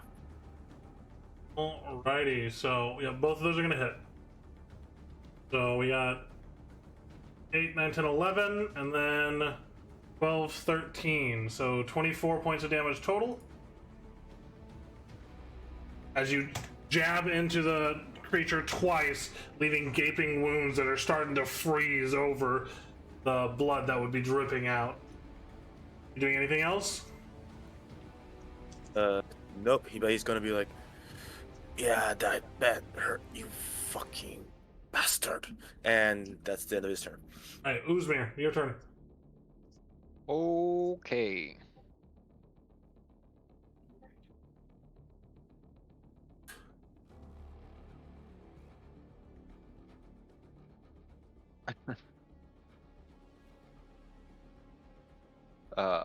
Yeah, I'm gonna swing my Void Reaper. Remember, Usmir, advantage. I don't have advantage. You have advantage on your next Dude, attack roll I gave because it of to you. silvery barbs. Oh, I gave it to you. sweet. Hell yeah. We're down with advantage. Hell yeah, dude. Fucking hell yeah, dude. Banana bread on the fucking battlefield, dude? 19 still not gonna fucking The hit though. fucking battlefield? 19, well, who are you aiming at? The dude right beside me. Okay, no, that 19 does not. Oof. Right, Cry. which is bullshit. Do I get advantage on both of them or just one? Oh, just one. Alright, so it's just the first number on this one. Still a fucking 19. See? You go slashing at him and it's just This is pinging off of his armor. bullshit. Bonus action?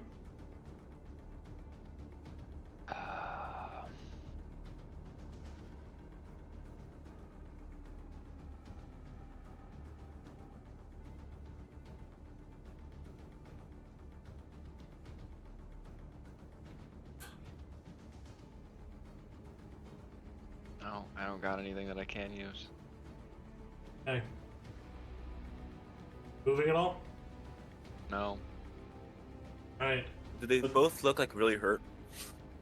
The ninja one is on their last leg, the juggernaut is on their last leg, and the armored individual is honestly not looking too bad. He just hit bloodied the last time he got hit. Got it. Right, the juggernaut is going to make her 2 attacks. So Wolfriend. Bring it on. She is going to make these reckless. Will have advantage on these attacks. You'll have advantage on the attacks against her, which because of your enmity. Is a 29. That hits. It's 17 slashing, 7 cold. As a reaction. Yep. As first question, where does this attack land? Slashing right across your chest. So as this attack lands, you see blood splatter out from my chest onto the ground. But very quickly, it starts to turn black. I stumble back, sort of lean on my sword for support. I do not go down. Never surrender. I'm Okay. at 0 hit points. I am not down. Okay. What ability is this? Let me put this in the chat. There we go. Never surrender. Alrighty. Yeah, no, for sure. Okay, so as you're standing there, first off, I need you to roll a wisdom saving throw.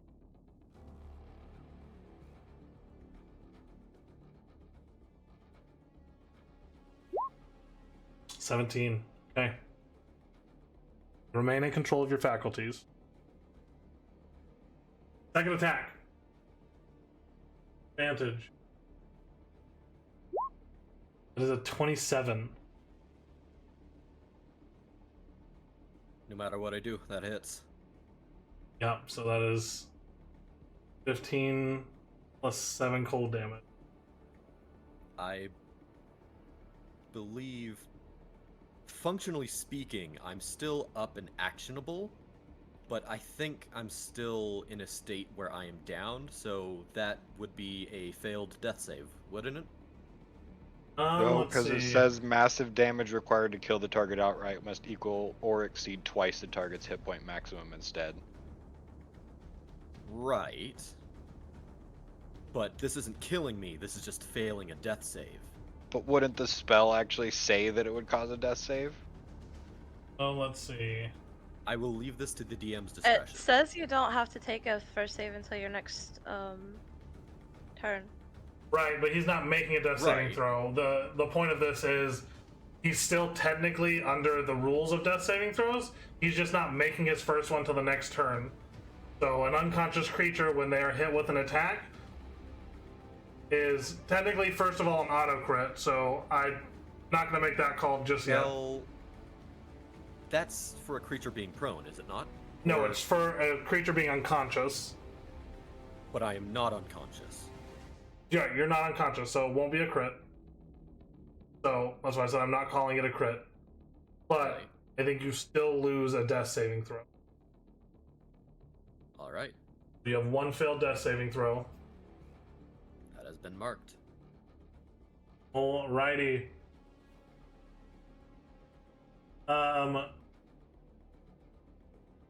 At that point, God, this bitch be. She's gonna hit you with an icy dagger. Try to.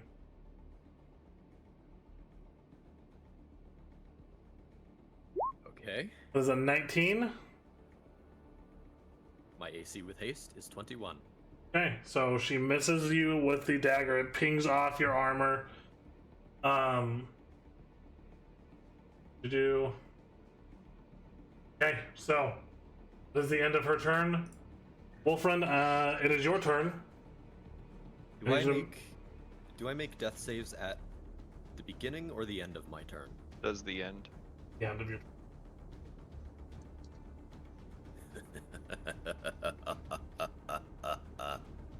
I'm making 3 attacks anyways, so. Yep. Still with my blinding speed, I'm just going to say, you will die! That's a 30, a 22, and a 27. All 3 hit. So, how would you like to do this? Nice. I, still bleeding profusely from this large gash wound in my chest that would have had to have gone through my armor, so that's looking rough too. Still just black blood seeping from every wound. I will just, in a flurry of slashes, just so quick, it's barely perceptible, I will carve up the the juggernaut. Sledgehammer. It will never leave. She's dead now. You can call her whatever the fuck you want.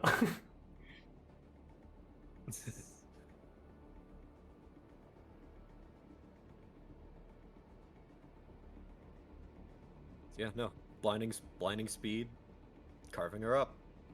Hey.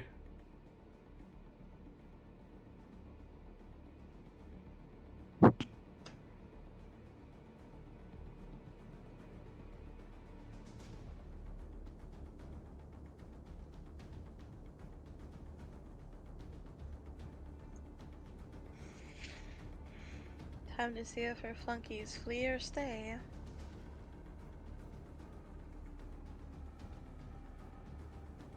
Self-destruct. Imagine they just nailed because they were just formations of her consciousness.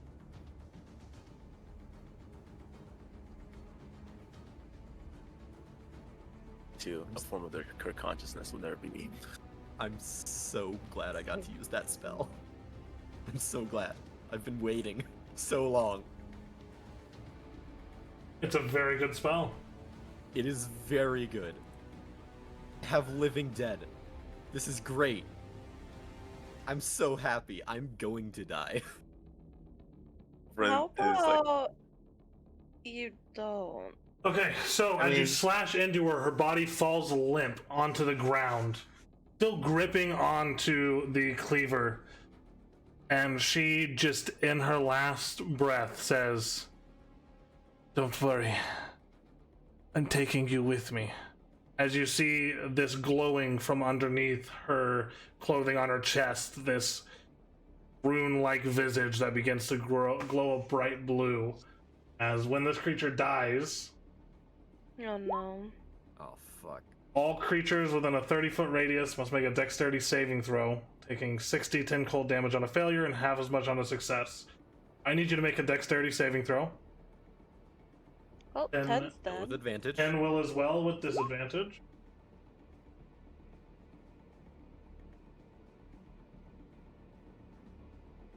Where's 10? 10 will roll this with disadvantage. Prone. It's an 11. 3.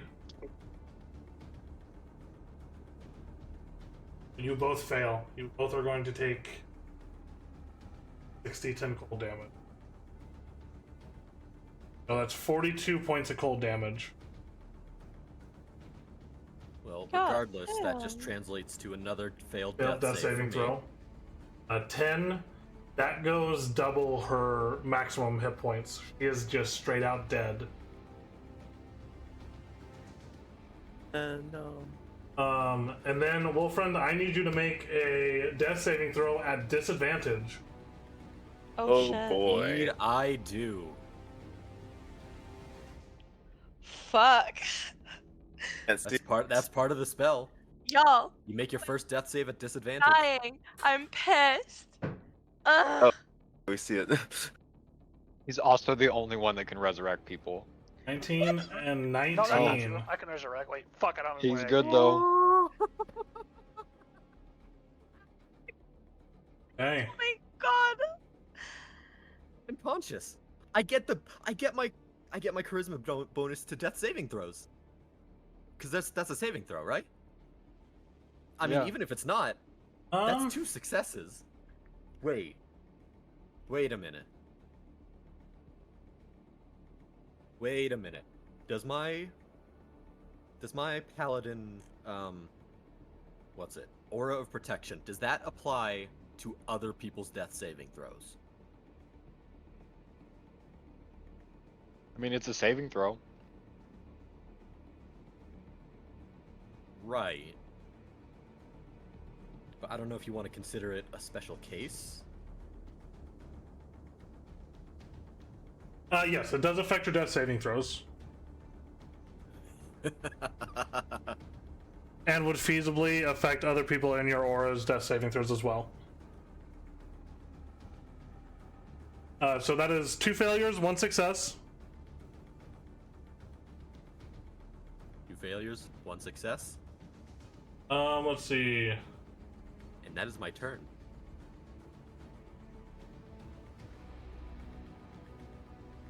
We are living on the edge.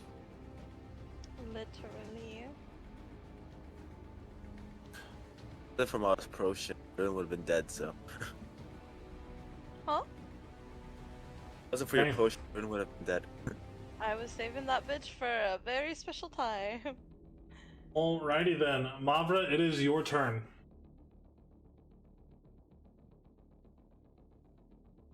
That thing's still scared of me. It is.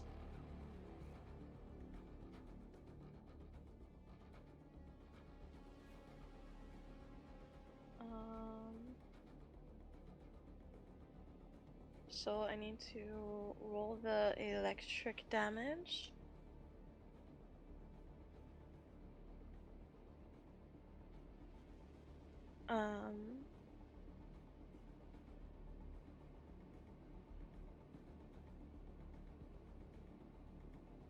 And then I'm going to speak the word for Serpent Sting. I'm going to cast Serpent's Bite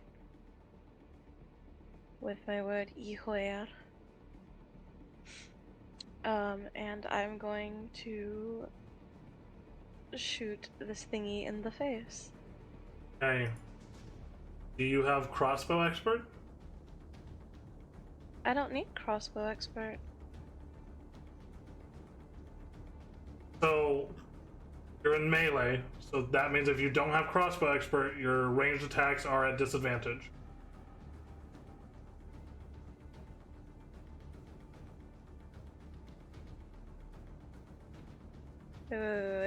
Wait.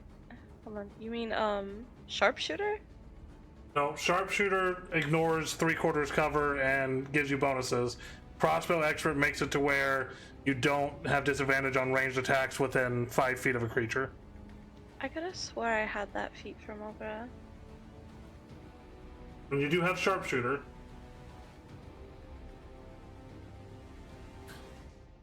I swear to God. Hold on. Mute.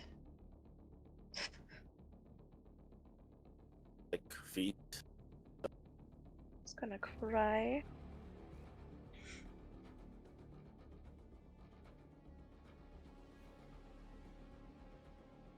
I could have swore I had that one on Nova. Oh well. So you can still make the attack, it'll just be at a disadvantage. Nah. Which I they don't can't have disadvantages. they don't have a super hefty AC compared to the other two. That's fine, my rolls are usually shit. I'll just stab them in the face again. Okay. Can I take a bonus action to poison my blade before I stab them? Sure. Sick.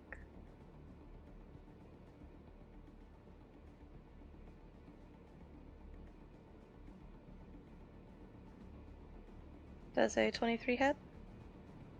23 does hit. Okay.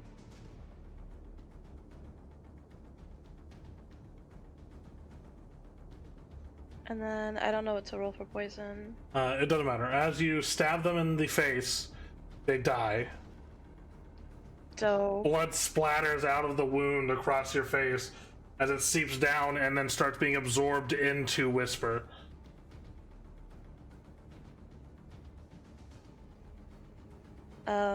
Mabra's gonna kind of smile down at Whisper.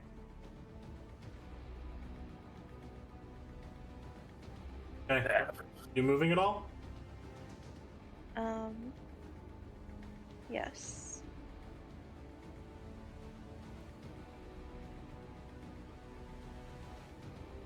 Hey. I'm going to walk up this way, kind of with an arrogant, like, stalking motion towards him, as I stare at Uzmir over this guy's shoulder with a cocky smirk and a nod towards Uzmir, and end my turn. Okay. Victor, it is your turn. Cool. I'm gonna make movement over towards them over here. Is it wide enough to squeeze past them or no? I will say it'll be difficult terrain, so you'll be using double movement to get through there. That is a pretty tight fit. Cool. So 25 up to here. 25. So this would be 30. No, that'd be 35, right? Yep. 45 here. Oh, that's not what I wanted. Yeah. Where am I at? Can you move me? Yeah, stop touching stuff. I did. There you go. Can you move me over here for my 45? Actually, I'm 50 be right here. You So can I mean, move up to yourself 5. now. Sweet. I'm just gonna move to here. Alright. And I'm gonna feed Wolfriend a greater potion. Okay. Oh wait, as I'm moving though, did 10 also look fine? Like No, retroactive? 10's dead. 10's dead? Got it. Yeah, that last blast did double their hit points and damage.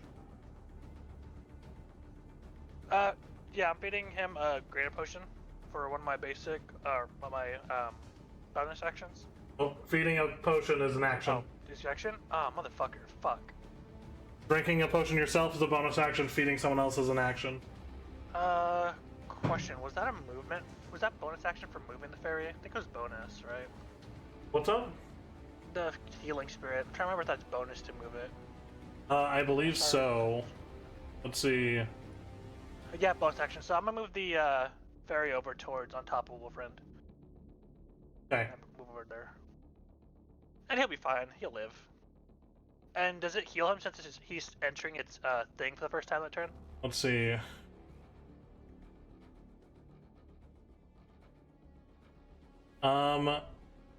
Says whenever you are a creature you can see moves into the spirit space for the first time on a turn or starts its turn there, you can cause the spirit to restore 1d6 hit points to that creature. No action required. Since he is not moving into its space, is moving into his, I'm going to say that he has to wait his turn. Okay, that's fine. Then I'll just move on top of him and they'll be right. And am I able to see the knight up here? Or the dude in armor? Yes, you can see the dude in armor. Cool. And then I'm taking a shot at him. Okay. And I still have Etheric Overcharge, if I remember correctly. Yep. Cool. Oh my god, where the heck is it at? 17 does 17 not hit. Bastard. Flying off into the distance. Yep, that's it, my turn. Okay. Righty.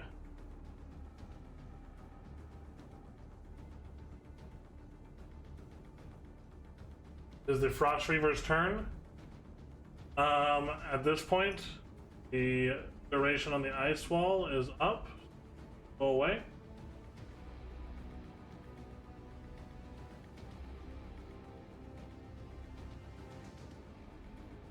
Rubble starts falling down from the buildings.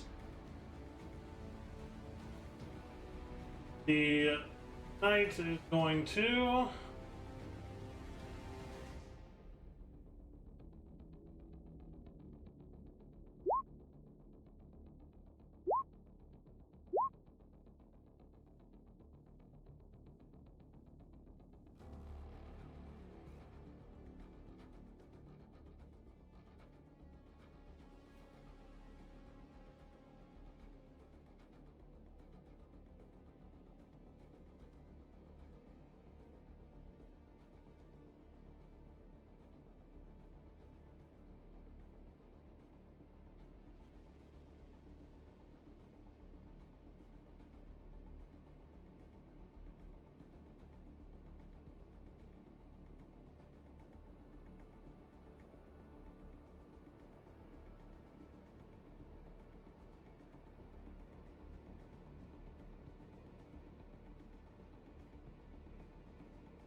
You guys see a blade start to form in his offhand as he throws it. He is going to try to take Wolfriend out. Wolfriend has just killed his master. Oh, I swear to God. Oof. Does not. We still have some diamonds though. Just a normal roll. Yeah, but Wolfriend's the only one who can cast Revivify. No, I can, but I have no more fucking points. Oh yeah, there you That go. kinda sucks. I'm 80 feet away. What is it, 16? No. Okay. So, the dagger flies out. It does not strike Wolfriend.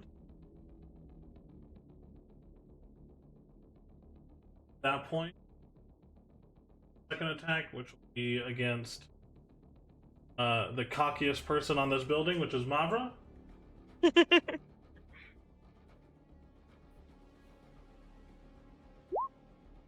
It is a natural 20 for a 27.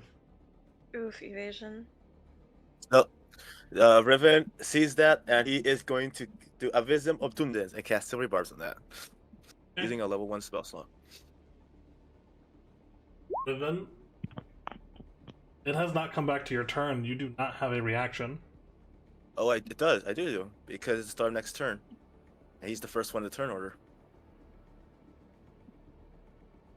Your reaction is based on, so like if it gets back to your turn, then your reaction resets. Oh, got it. I thought it was like every time, like the turn order. Got it. Never mind. Continue. But Mavra, you can reduce it to half using your reaction for your uncanny dodge. Mm-hmm. Yep. So that would be 13 to 26, reduced to 13. So 13 and 6. So 19 points of damage. We can live with that. We can do. Riven, it is your turn. Yep. Let me just get my spell slot back. 1 second. Back to. Yeah. Let's just go all ham. 2 attacks. Let's go.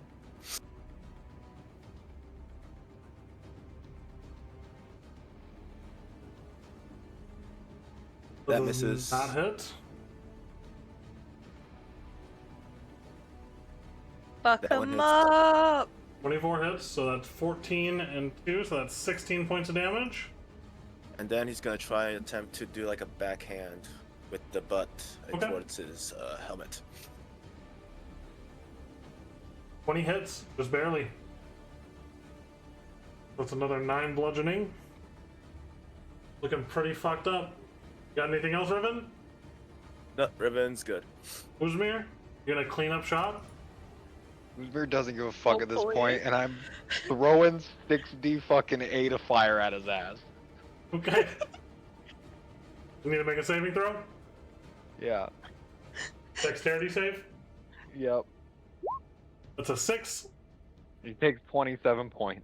Okay. Nice. He's like, fireball. fuck you. But for that bitch specifically, So as great. the flames erupt around him, you see, like, there's just screaming and burning as the flames slowly subside. Still standing. What? Bullshit. That bitch. Bonus action? Bonus action? That's 27 points of damage. So he has 7 hit points left. Fucking Christ. I know what I must do. I mean, you're unconscious over there. Not Yeah, yet, but I he had ain't. to heal right at the beginning of his turn, so. Mm-hmm. Yeah, no, I'm fine.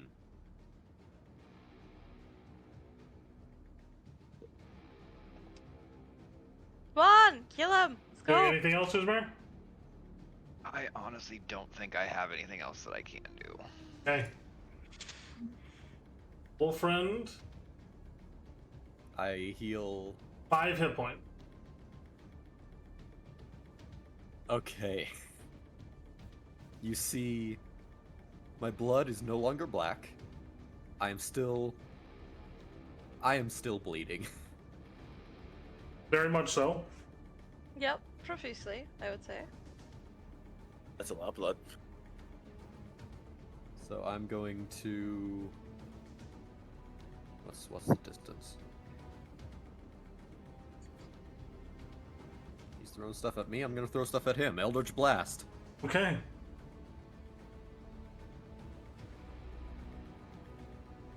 Thirteen misses. 13. 23 hits. Please go. 9 points of force damage. As the Eldritch Blast comes behind him, or comes up to the side of his body, it smashes through his helmet, ripping a hole through his head, exiting out the other side, as the armored entity falls to the to Nice. his knees on the roof before starting to slowly slide off. No, I would like to pick him up and throw him off the roof, please. Okay. Do it. Roll an athletics check. I Throw feel Mama like off. it Are should be a we- strength? Close enough. 11. Are- You shove him off I'm the pretty roof. I'm pretty fucking strong. Yeah, this is also a 7-foot tall guy in full plate armor. Yeah, fuck him. But you do shove him off the roof. He clatters to the ground 15 feet down. Are we out of combat at this point? You are out of combat at this point. I'm gonna I have am my going last heal on him to- as well, by the way. I am just in this space that I inhabit. I'm going to like collapse back onto my butt and then lie and then onto my back. And I'm I gonna start am- taking care of him.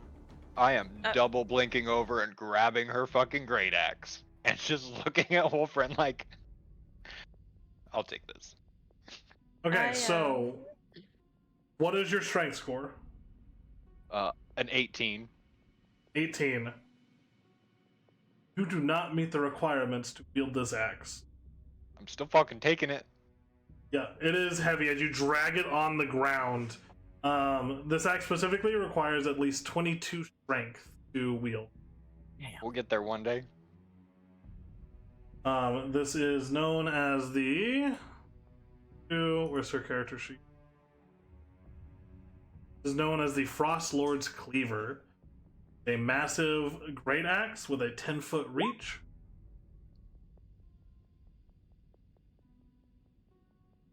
It's a pretty neat thing.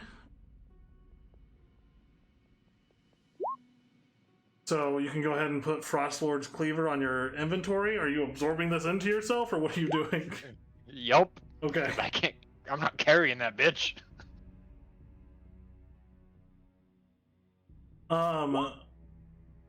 Wolfriend, you get another 2 points of health. Cool. I am bleeding out a lot slower. Do you want a potion, Wolfriend? Please. Toss a potion of greater healing at him as well. Yeah, I'm just gonna feed him the potion. I just need the. I got it. Let me, and I'm gonna force feed you it. Wolfriend, How much do I heal? Max amount. as he is feeding Which you this is- potion, something happens. So, as the potion is coming towards your mouth, he's trying to force feed it to you, basically. First of all, you take 3 points of damage Okay. as you feel multiple wounds start to appear over your body beneath the armor. You see where the gnawing, slashing wound through the front of the armor starts to regenerate. As you feel blood being pulled from your body into the armor. At this point, you hear in your head, "That was close. Maybe next time, Wolfriend." Does that Hear that voice in your sound head. familiar? You've heard it before. Mostly when you were first taking up the cursed item that you wield. But as you won that battle, first took it over, you have not heard this voice in a very long time. But recent events, especially in the last couple of weeks, you've had a lot of close calls with the armor taking over. And it is a bad sign that it can talk to you.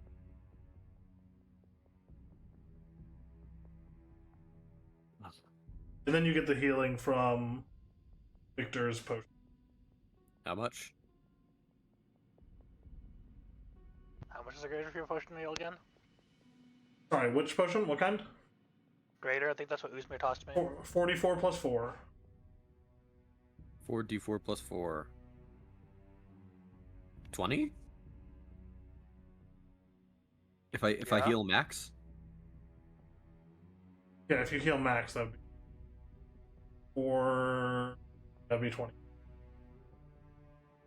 Ugh.